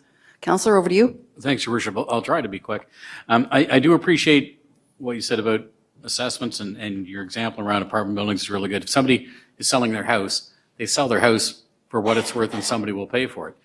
Some of these business and industrial assessments, I don't understand them, and I'm fairly good with math, because at the end of the day, we're not assessing them for what they would sell for, which all is about the business and not the building. So I do appreciate that. And I like what you said about individual tax rates and more categories.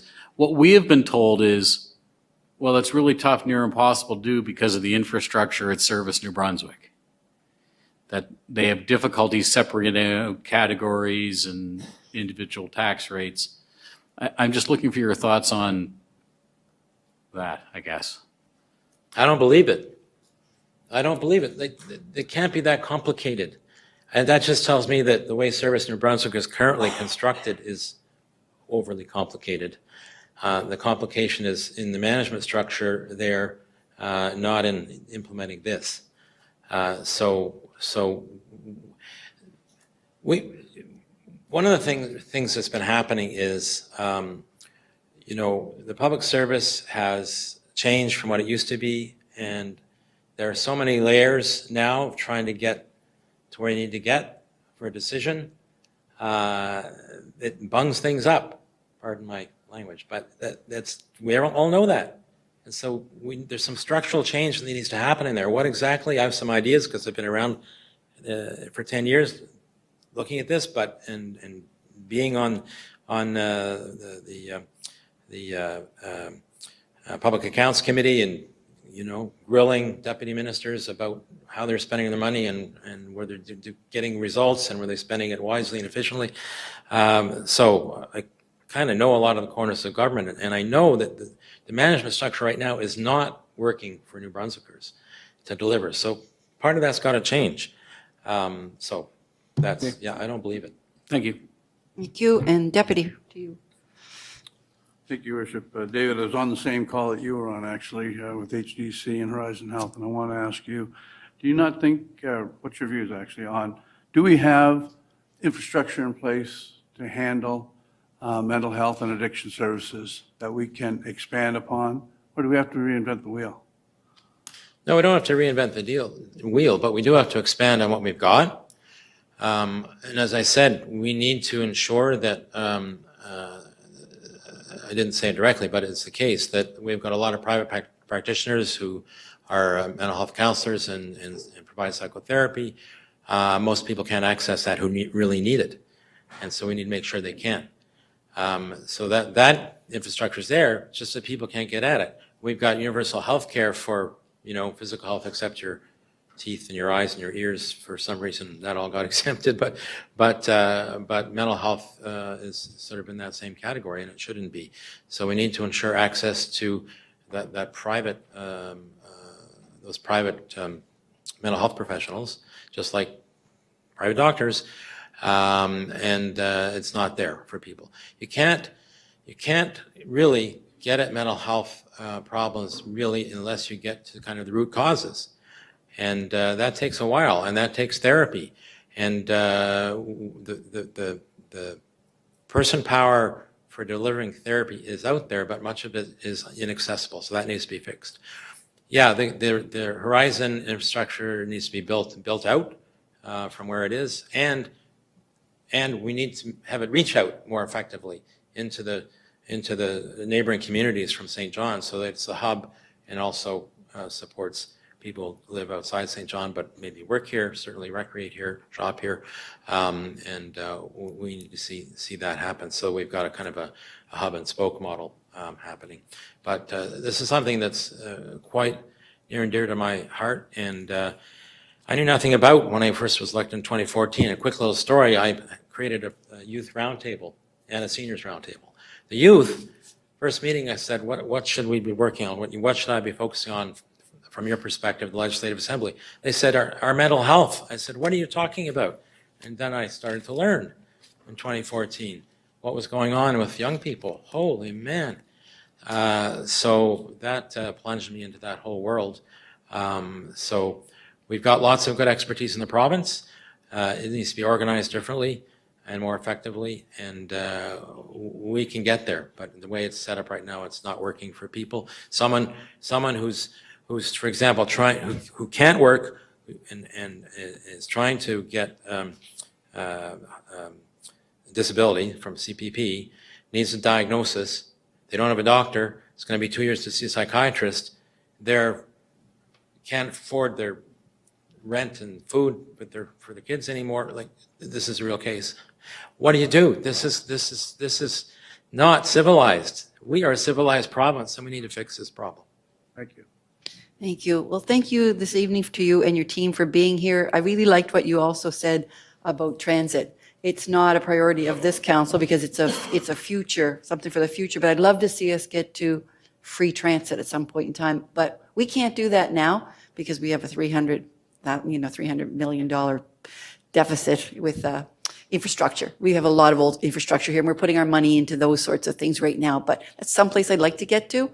So with your help, with your interest that you've expressed tonight, we could get there with that. And I think that'd be really exciting for the Absolutely. city. Anyway, Excite me too. Yes, thank you for being here, and thank you to your team as well. Thanks very much. Appreciate Thanks, it. everyone. Have a good Thank you. evening. Okay, are we good to go for do you want to take a little 5-minute, a 10-minute break just for anyone? So we're going to take a recess. Do I need a motion for that? Can I get a motion for a recess? Councillor Sullivan and Councillor Redwine. There are washrooms out here in the lobby if you'd like to go to the washroom, and then we'll, 10 minutes? 8 minutes, somewhere around there. Okay? Thank you. Oh, what? Oh, no question, no recess? All in favor? Opposed? Okay, thank you. All right.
Okay, can I call the meeting back to order, please?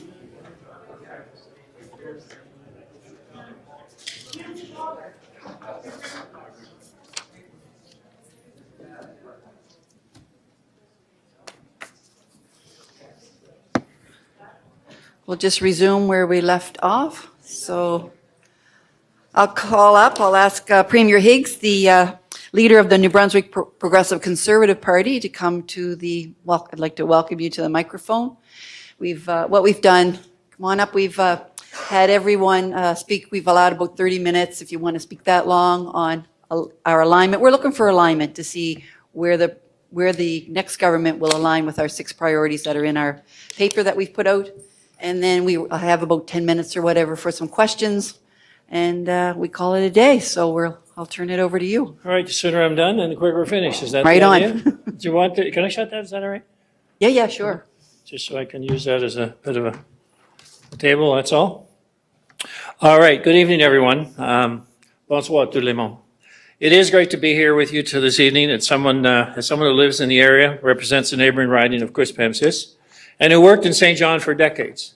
I have a deep appreciation for the city and the value it brings economically and vitally to our entire province. I want to thank Mayor Reardon for the invitation to join the council here tonight. I have appreciated the constructive working relationship that we've had with the mayor and council over the past 4 years. I read in the city's position paper that the provincial government has been an important partner that has helped the city make progress with your strategic plan, and I do feel that we have played a role in that, and I'm pleased that jointly we recognize success because it takes a team to deliver. So as I said, I couldn't agree more with the concept that we have worked together. I'm glad we've been able to achieve things for the city, and I think there's more to be done, as we know, where the whole province is certainly seeing things and changes and improvements that it hasn't seen for a long time, and it's quite an exciting time to be a New Brunswicker. Even with the good people, trying their best, having different levels of government working together can still lead to difficulties and friction. But I believe we have all adopted a commitment to solutions that serve residents of the St. John and the area well. So before I get into remarks, I'd like to quickly introduce my candidates that are here today with me and running in St. John this fall. We do have candidates with strong histories of the community service. Honorable Glenn Savoy, that's here behind me, St. John East. Kim Costain, St. John West, Lancaster. Adam Smith, St. John Harbor, and Paul Dempsey and St. John Portland Simons. I don't know if Paul's here tonight. I don't think so. I want to thank these candidates and candidates from all parties that are putting their name forward and putting their name on the ballot this fall. I know from personal experience it comes with huge sacrifices. And as I said earlier today, and some of you will see some repeats if you were in the chamber meeting today, but we don't tell them how difficult it is before they sign up, because many wouldn't sign up if they knew that. I know there will be a time for Q&A after these remarks, so I'll move along through this and look forward to questions from the floor. But your position paper did indicate that there were topics that were priorities for you, so I'll focus primarily on those in the prepared remarks. So when we talk about a comprehensive recreational facility, you've outlined your desire to build a new comprehensive recreational facility in St. John. As someone who appreciates the importance of sports and recreation activities towards quality of life, I recognize how important these types of facilities are. In fact, if you would like to extend our time, I would gladly tell you about my time as a goalie when I started at age 33. So I never played goal in my life, and I'm playing for the St. John League, the church league. And I know when I showed up at the first game, they said I was having a hard time getting the equipment on. And the coach said, "How long have you been playing hockey?" And I said, "Well, tonight will be my first game." And they said, "Well, you haven't played goalie, but maybe you did play hockey." And I said, "Nope, never played hockey. A bit in the ice and shoveling it off with friends in the winter, and that was it." So anyway, we had our first game, and I managed to get to the net. I figured, well, I'm big enough. Something's going to hit me. I was wrong. Most of it didn't. I got the nickname Red Light for a reason. But we won our very first game, 17-15, because the other guy wasn't any good either. So it was a booster. So it's not about, win or lose. It's about the competition and where you end up. So that was an encouragement. But I want to be straightforward with anyone who asks for specific infrastructure projects during an election campaign. We won't make promises on the surface. I would like for you to look at the record and look at the commitments we made in the past and look at the results that the city has seen. And I'll go through some of those in a few minutes. But the idea that, you know, election time is the most vulnerable time for candidates, and it is. It's the thing that has got us in trouble year over year. In my very first election, I remember I promised, I think, 100 million of new spending. That was in 2018. My opponent promised 1.6 billion. And I know we barely won. It was a split decision, so to speak, the first minority government in the history of their province. But the only way that we can find ways to continue our province growth, to reduce our debt and continue to reduce taxes so it's affordable for everyone, is to find better ways to spend taxpayer dollars. Now, when I talk about a recreational facility, I look at the entire region and say, where can we have the right facilities that serve the entire region? And how do we work together? And you need new facilities. You know, I understand it here certainly in the city. And I think my first game was in the Gorman, actually. I think that's where it was. But the idea of us looking at regional approaches, and I'll talk about that a bit in other areas because I'm doing the same thing on the health side. I'm looking at our collaboration with both Vitality and Horizon to have a health network that's looked at across the entire province to deliver services in English or French, but utilize our entire network. We have one of the largest networks per capita than anywhere in the country. The per capita doctors are about equivalent to our highest in the country. And we're having challenges in healthcare like everyone else. We have 80,000 new people in our province. That adds to the complexity. But in all of that, it means that we have to find better ways to deliver results. We're spending $1 billion more in healthcare than we were when we started. So it's not like we're not spending money, about 35% more than when we started. But we have to find a network and better information gathering and better utilization of the services that exist. And that is the program. So I look at the same thing on the talking about the infrastructure projects is how do we look at the need, the per capita need, the regional needs, and how do we position our service delivery till we meet the challenges of this fine region. So in the case of how we make it cheaper and significantly impact on the province, I talk about the election promises and strategy. And I know you realize that we've trying to make it more affordable for people, and that's why we put the HST cut out there. Is so people would know that our goal is to make it cheaper for people to live and work in our province. And it's also in how we have that commitment for healthcare and public safety and so on, that we can have an impact in areas that need us to do better and deliver better. And there will always be more to do. Each of our candidates is welcome to meet with constituents, and if they agree that specific projects are worthwhile, they're welcome to say they're an advocate for them if they're elected. But if any candidate from any party guarantees that they will deliver a project, you know, we have to put that all together in the scheme of things. We have 49 different ridings, and everyone is guaranteeing a project for the area that's significant. You can imagine what that does to try to manage a budget. So we have to put it as a collective good. So we look at the region, we work with the candidates that are in the region, and then say, okay, what's a priority? And I think we did that before. I remember, you know, having the water projects as a key priority for the region. And that became number one. I think we had 3 or 4 or 5 projects back in the original 2018. And then I think if you go back to that history, you'll find that most, if not all, were completed. So when we look of promises, you know, it's an interesting rule in New Brunswick that says that all campaign commitments need to be costed and posted with elections in New Brunswick. So the idea that it needs to be registered is if every local candidate makes a promise, so then even Elections New Brunswick doesn't consider it as a commitment that's costed in the election. So if someone is making a commitment, ask them to have their party leader back it up. So we're all on the same team. So we know, and you know, that it's not just an individual thing that's based on a commitment of the day. It's something that we're agreeing to as a party in the region that works. And so I would say that we will work certainly in how we manage. I know how hard it was for us to just try to get coordination of this hockey schedule and things in between the valley and here and try to work that all out. You know, it seems like that should be a pretty straightforward process, but it was a challenge for anyone that was involved with it. So in any situation where a project comes forward with official application plan, it will be reviewed and given serious consideration. Our record shows that we are willing to work on large, important files with St. John, including the new museum, Area 506, the new school in the South End Peninsula, and the Fundy Key. I know that each of the candidates here will be ready to represent the needs of their constituents in this process. The industrial park expansion. I absolutely understand how important that industrial park is for economic growth. And we're ready to do our part when there are significant projects that could help grow the economy of St. John and the province overall.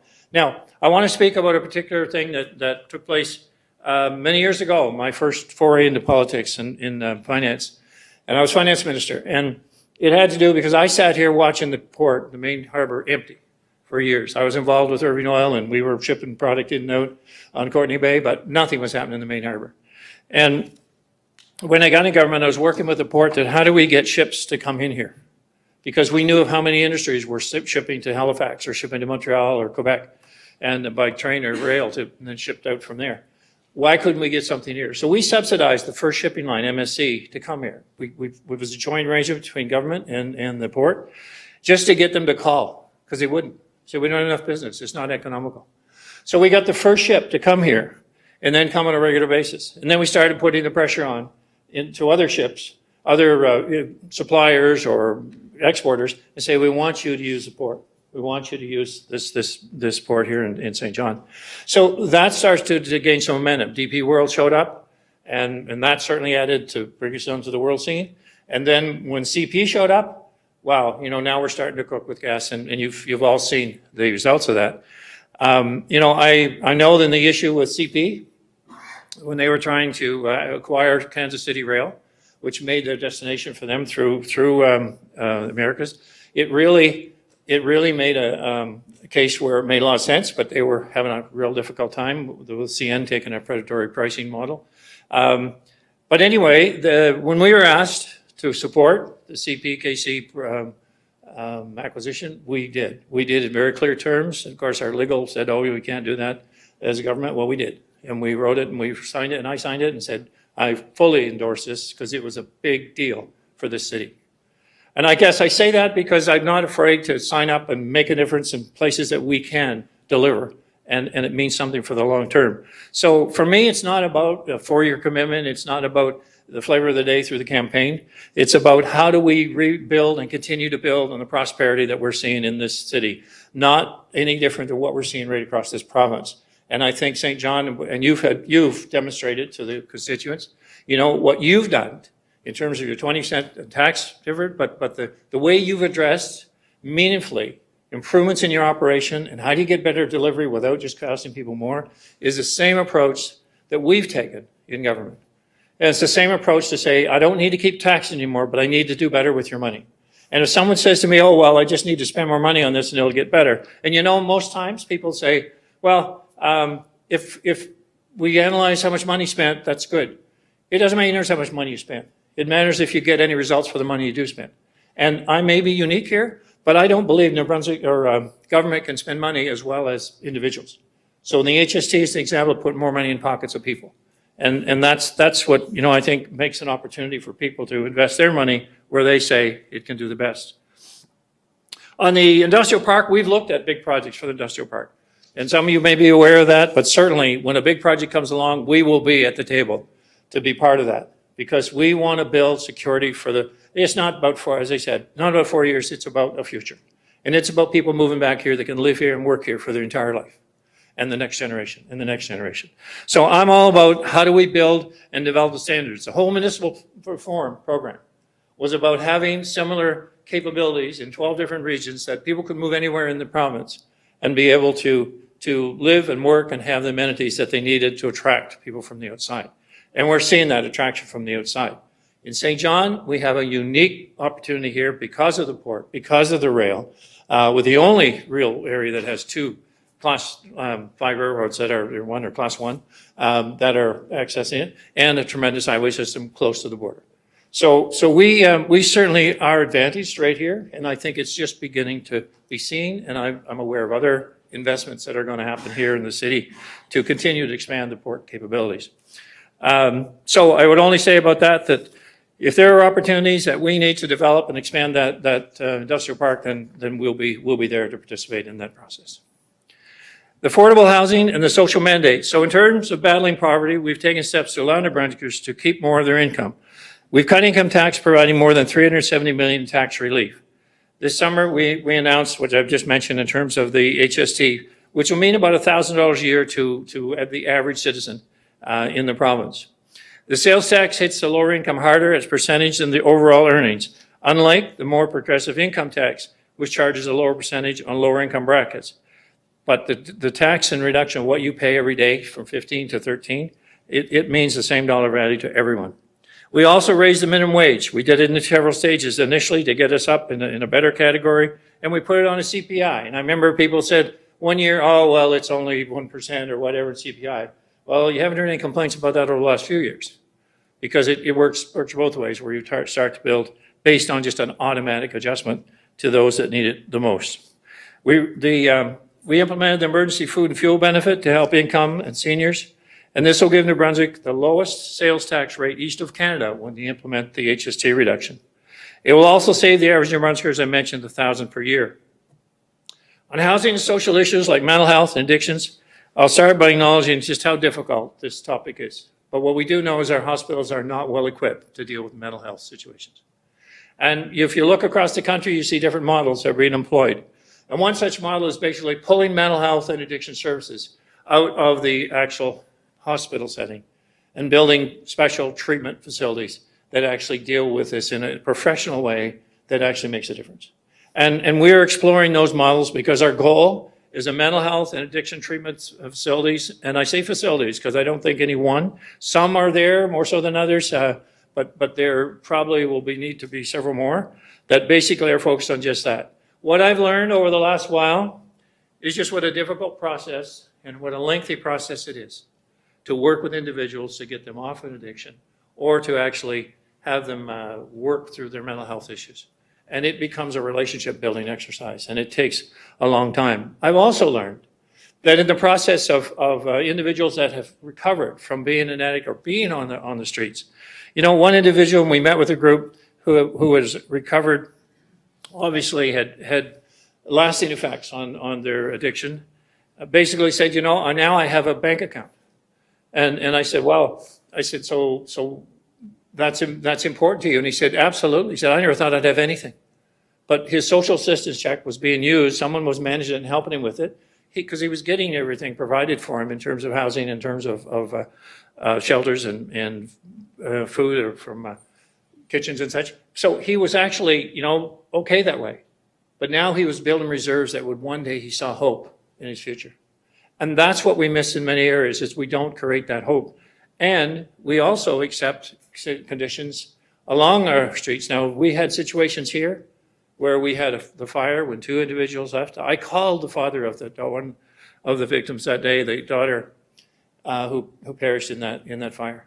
Now, it was not an easy call. And of course, it was all government's fault as to how she got to the situation she's in and the number of times she tried to get treatment, and was not successful. But you know, here's where the discussion around the Compassionate Care Act, which people will have different views on. How do we walk by someone who's laying on the street and they're in freezing cold weather maybe, or maybe they're unconscious for mental health reasons or addiction reasons, and we ask them and maybe they don't even respond. Can I help you? Will you come in tonight? And they don't even respond. How do we walk on by and say, well, I asked? I mean, is that protecting people that can't protect themselves? So the Compassionate Act is trying to find a way that, you know, if you can't protect yourselves or you're a danger to somebody else, we need to find a way that we can help. And that's what that process is how do we help those that are unable to help themselves? So when we look at where we put dollars, in the mental health addiction is our big priority for us going forward, based on recovery, not on a continuous drug injection program, but based on a recovery model. So treatment becomes just that, treatment and recovery, and whether it be mental health, whether it be addiction. On the housing front, we have created, over the last 6 months, New Brunswick has recorded about 1,900 housing starts. That's 3 times the province's pandemic building levels. We remain at this level. You know, we're going to see, obviously, at the end of the year, 4,000 or 5,000 starts. And we actually, right now, from last year and this year, there's about 6,000 units that are coming online or in construction. The New Brunswick Housing Corporation currently has 233 public housing units, progress at 22 sites, and they're the first New Brunswick housing being built in our province in nearly 40 years. So this is a focus to have housing for all strategy. But even with this progress, homeless continues to be an issue across the province, as we know. So when we talk about the homeless hubs, the cold shelters, the programs are underway for like the 12 Neighbors and another one that's underway here in St. John. It's about finding a temporary dwelling, but finding a permanent solution. And that permanent solution today is a possibility more than ever because we have jobs for people. If we can actually house them and treat them and have them on a road to recovery, there is a job at the end of that tunnel. And we can build that entire network of support. The support for corporations, corporatization of St. John Energy. Now, we've had lots of discussions about this topic, and obviously we're not close to this possibility, but since it involves the possibility of affecting ratepayers across the province, this has been the basis of the discussion, is how do we do this? Because I want to see resources continue to develop. I want to see municipalities more independent on the energy source, but how do we find a way that stranded asset that NB Power will have is funded? Because that is the challenge. And if every municipality is able to produce their own energy, then we have an issue. We have an issue of stranded assets. And that lies the discussion of how we move forward. So we'll continue those discussions after the election. And I do think that we're moving towards independent power generation, independent isolated houses that are actually totally off the grid.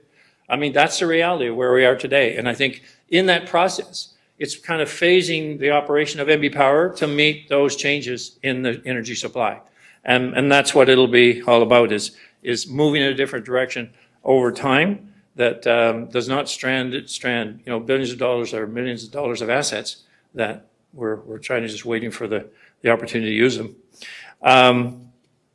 On the fiscal reform, I know this is important for municipal governments that have predictable and stable funding for the provincial government, from the provincial government. And that is why I think, we not only tackled the municipal reform in its entirety, that was a program that was first decided on and recommended back in 2008.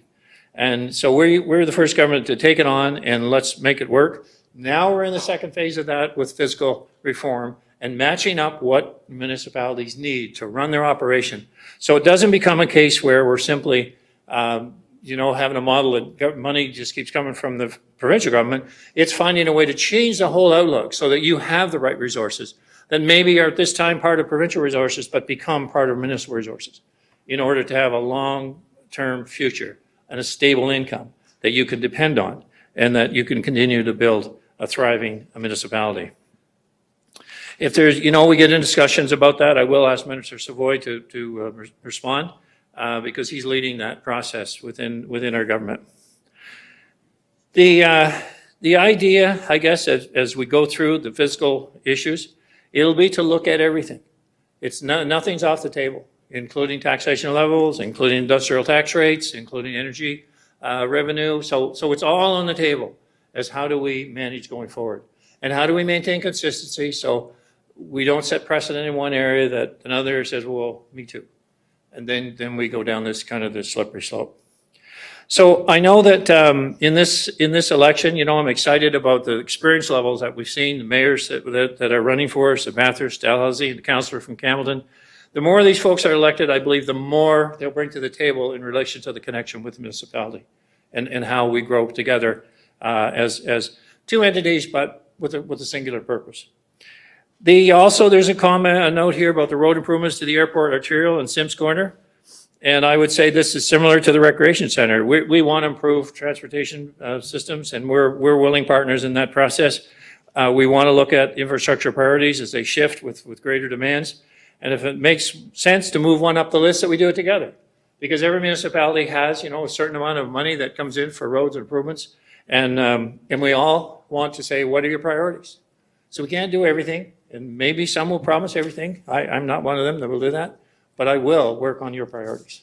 And we will, as a team, see that you set the priorities for your community, and then we find ways to be a willing partner. So when I say about the type of thing that MLAs will be able to speak at the government table, let us know what the needs are on the ground. Validate the requests that are being received.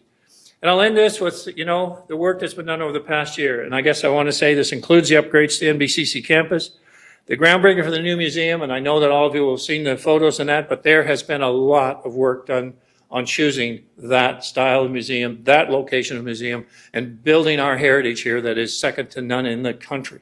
So it will be a showcase for New Brunswick, and it'll be something that people will come to, not bypass. This will be a destination, and I'm very excited about that.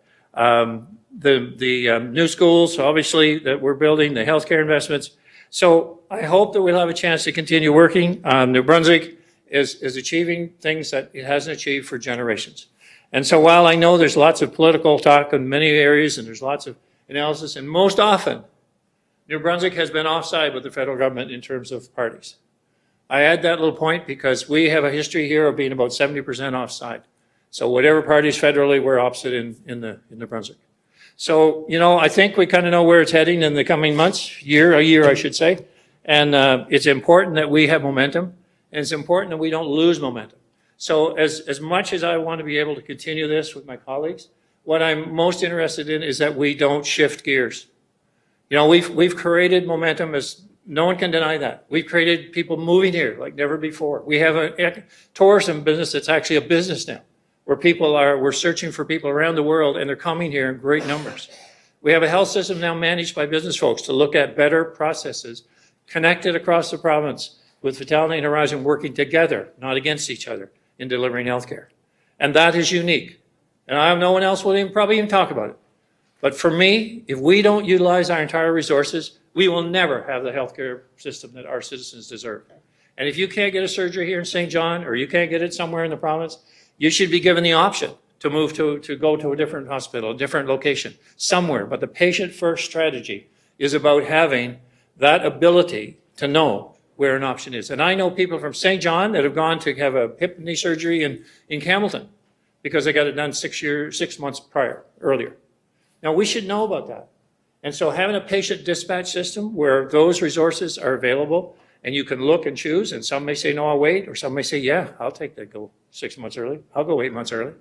We have the HealthLink with MB Medivy, MD HealthLink, and that is connecting 70,000 patients, but it's adding to the list off the wait list. And it is, again, a dispatch system to help navigate through the system. What we know right now is there's a huge change in how doctors want to serve the public. So we see old doctors retiring with a 4,000, 5,000 patient load, and a new doc comes in wants a 1,500 patient load. Well, I don't blame them for that and having a work-life balance. But we have to manage that through the system because it takes 3 to replace 1. That's why we look at the system that basically says, how do we utilize nurse practitioners, paramedics, nurses, pharmacies? How do we continue? And we've been adding to their workload. So the last resort, when you need it, is a doctor available to you. In ER, and I'll close with this, in ER, last year in 2023, we actually had 24,000 calls from the paramedics that was diverted, that did not come to the ER. When the paramedics got to the home, they did an assessment of the individual and said, you don't need to go to the ER, here's what we could do for you. And they did it, and that is out of like 130, 140,000 calls. So that's a pretty high ratio of people that thought they had to go to a hospital, but didn't. And so we have a lot of resources out there that can be ramped up to deliver healthcare anywhere in the province. I'll stop right there. Perfect, you're almost at 30. So we've got about 10 minutes or so for some questions, all about preventative medicine. So I've got Councillor Sullivan up first. Thanks, Your Worship. Thanks, Mr. Premier. I hate for the first question to you, maybe it's to Minister Savoy, but we've talked about municipal fiscal reform for a long time, and as your government's been in power, certainly there's been a lot of work done and targets on it. So I guess the question is on timing.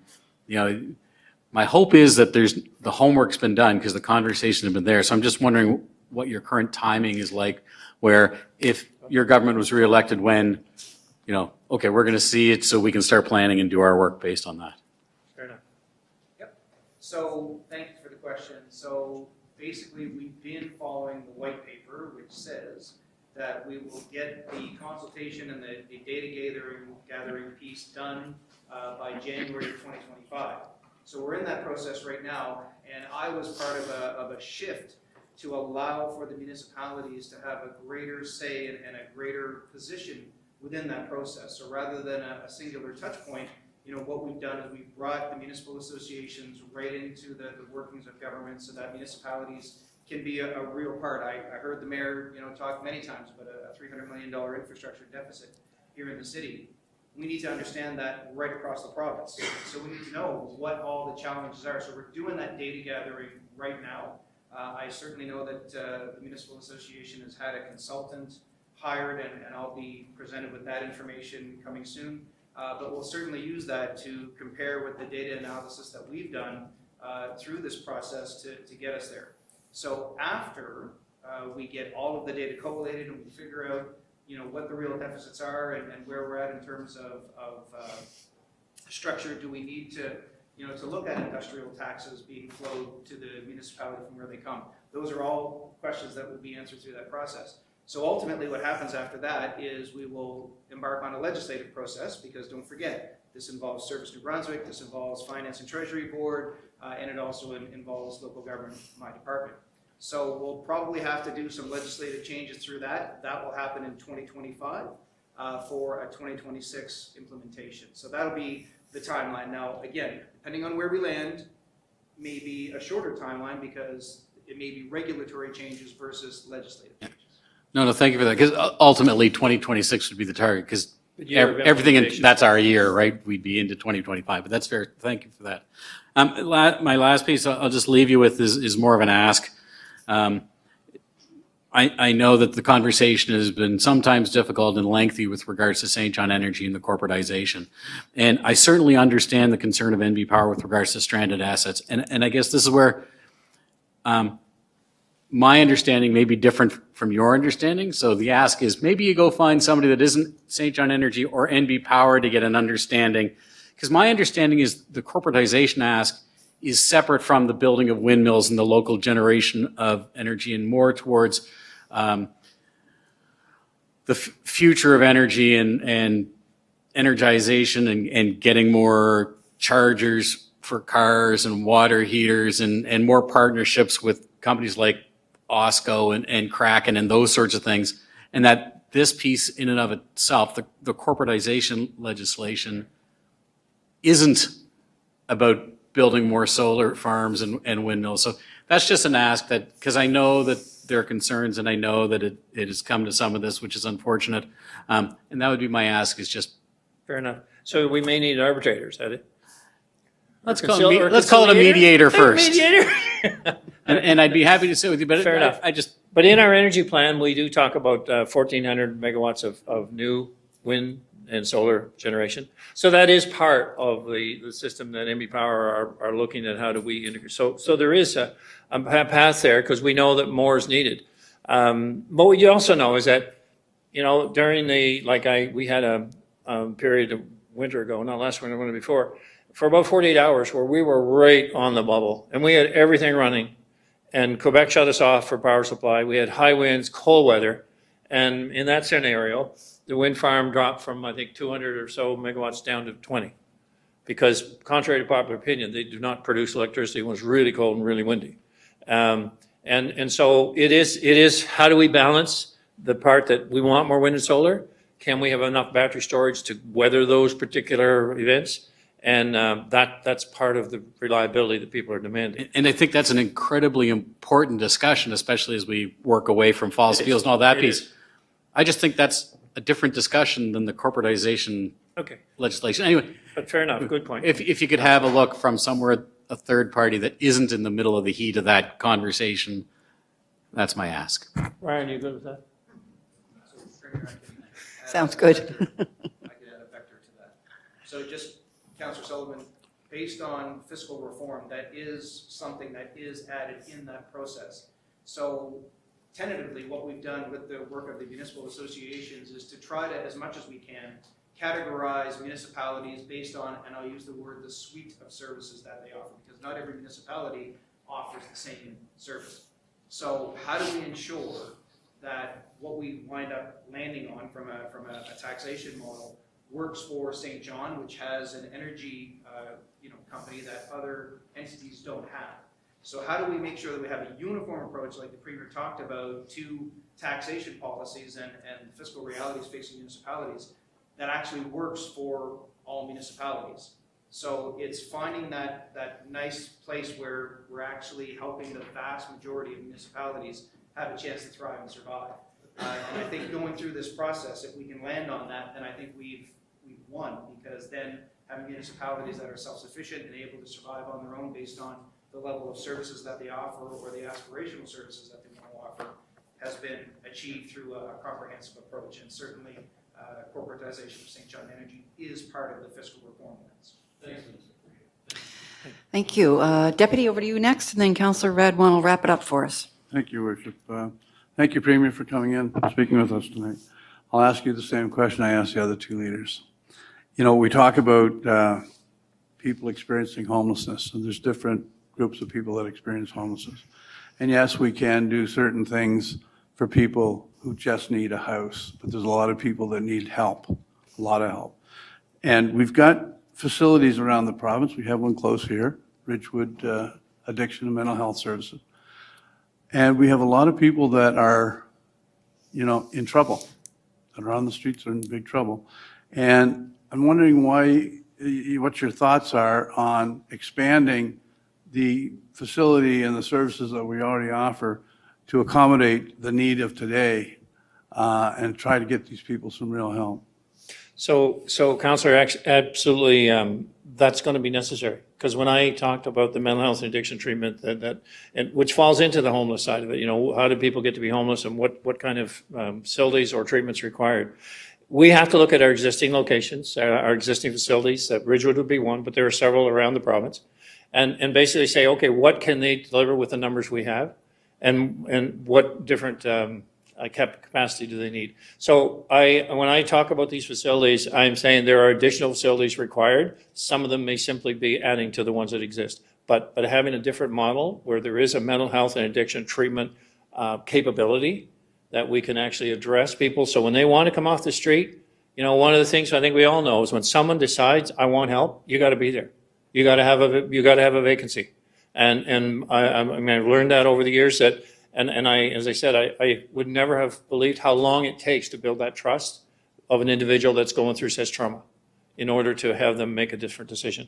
So that is our focus, the mental health and addiction treatment that will include expanding existing facilities. Expanding portage is another area, and we're looking at an RFP right now on because adult treatment, which would be homeless, they don't cater to that group.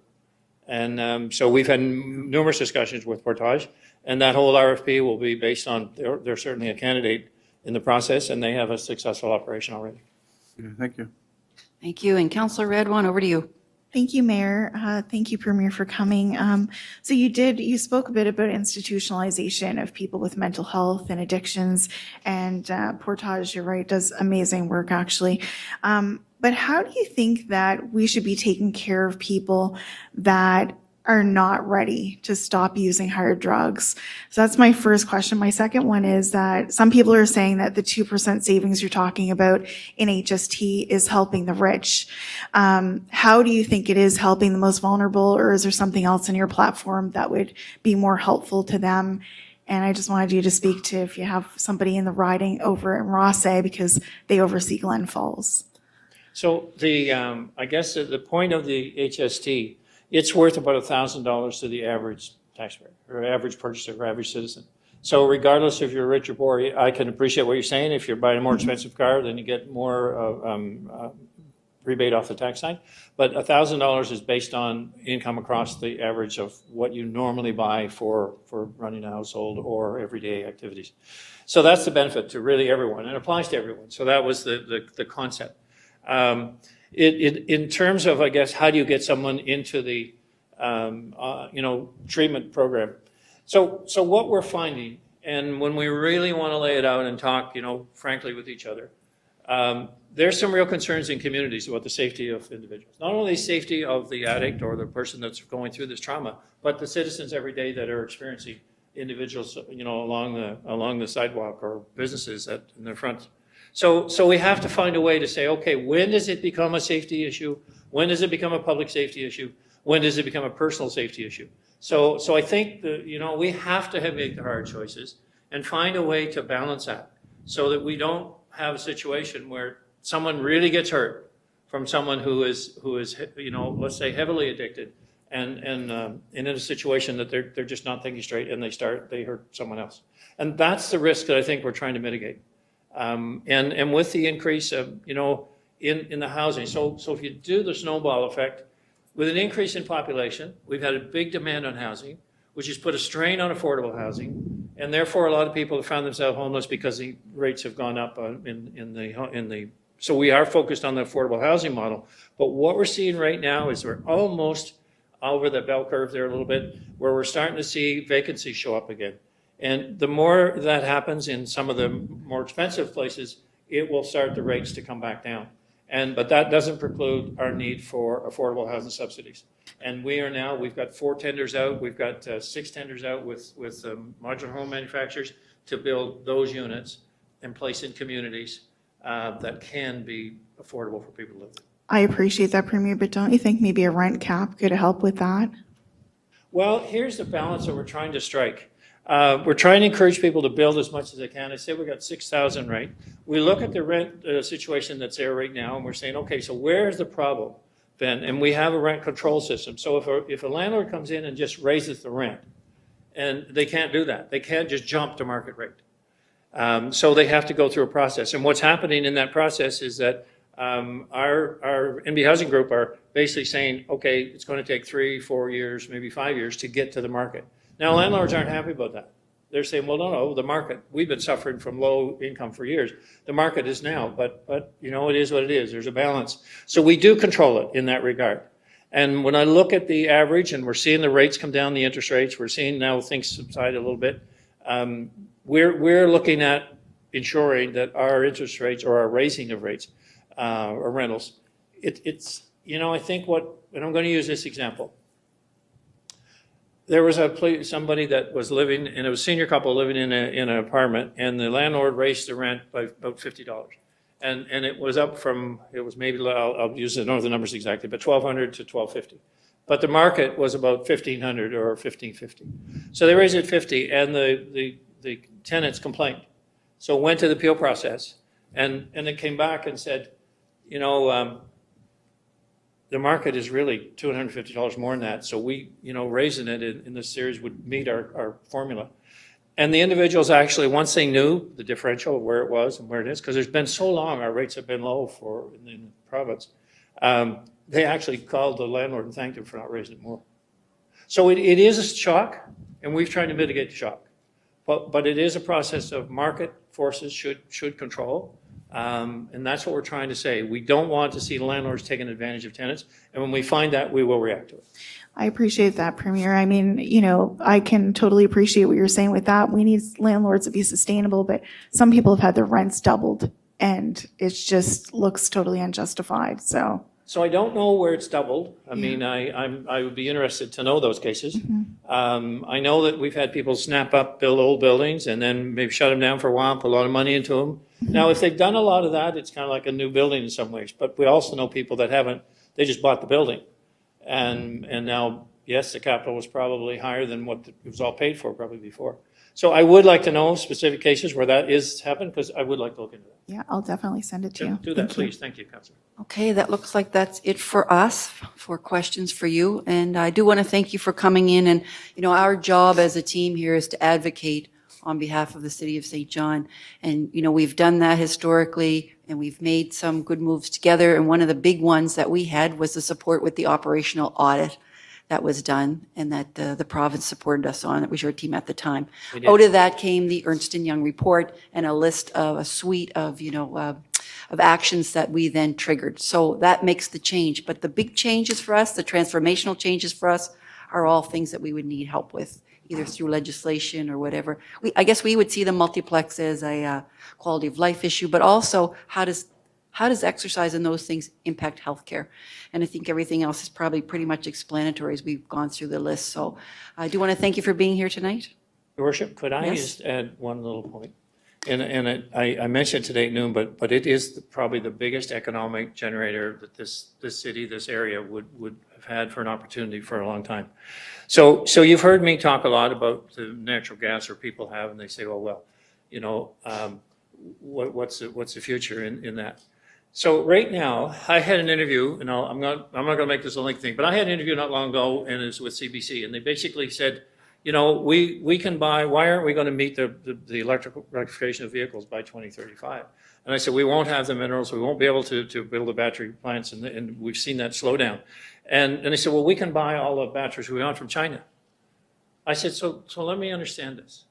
So we're saying that we'll appease our conscience by electrification, by buying from the dirtiest country in the world with emission standards that don't exist. They have 1,100 coal plants today in operation, and they're building 2 a week. And so you say, okay, that's our answer. In our 1.8% that we have for world emissions in Canada, we're going to think if we make major changes in that, that's actually going to have an impact on anything.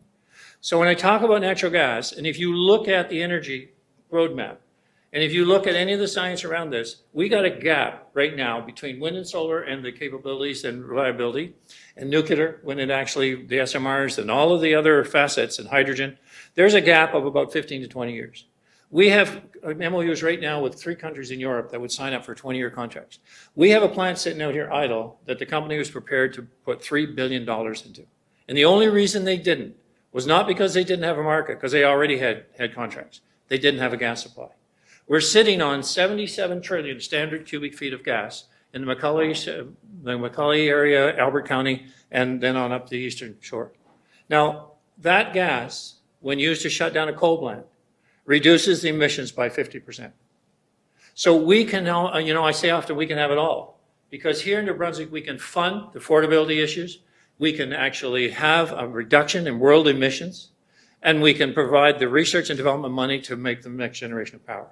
And we can do it with our resources that are right here in New Brunswick. But we'll take money from Alberta or Saskatchewan, who are funding our transfer payments by this very energy source. But yet we won't develop ours at a time when we can punch well above our weight in New Brunswick.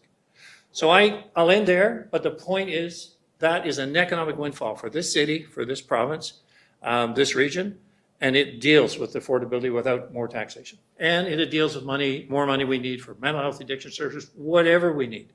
There's an economic powerhouse generation opportunity. Thank you, Your Worship. Thank you. You've got the last word. Good night. I didn't mean it that way. It's all good. All right, thanks for being here. Thank you very much. Appreciate the opportunity. Okay, we have one more item, and that is, City Clerk? Oh, don't we have to receive and file the last thing? Thank you. Got a seconder? All in favor? Opposed? Motion carried. Councillor Lowe, over to you. Move the meeting be adjourned. Councillor Sullivan, all in favor? Okay. Thank you.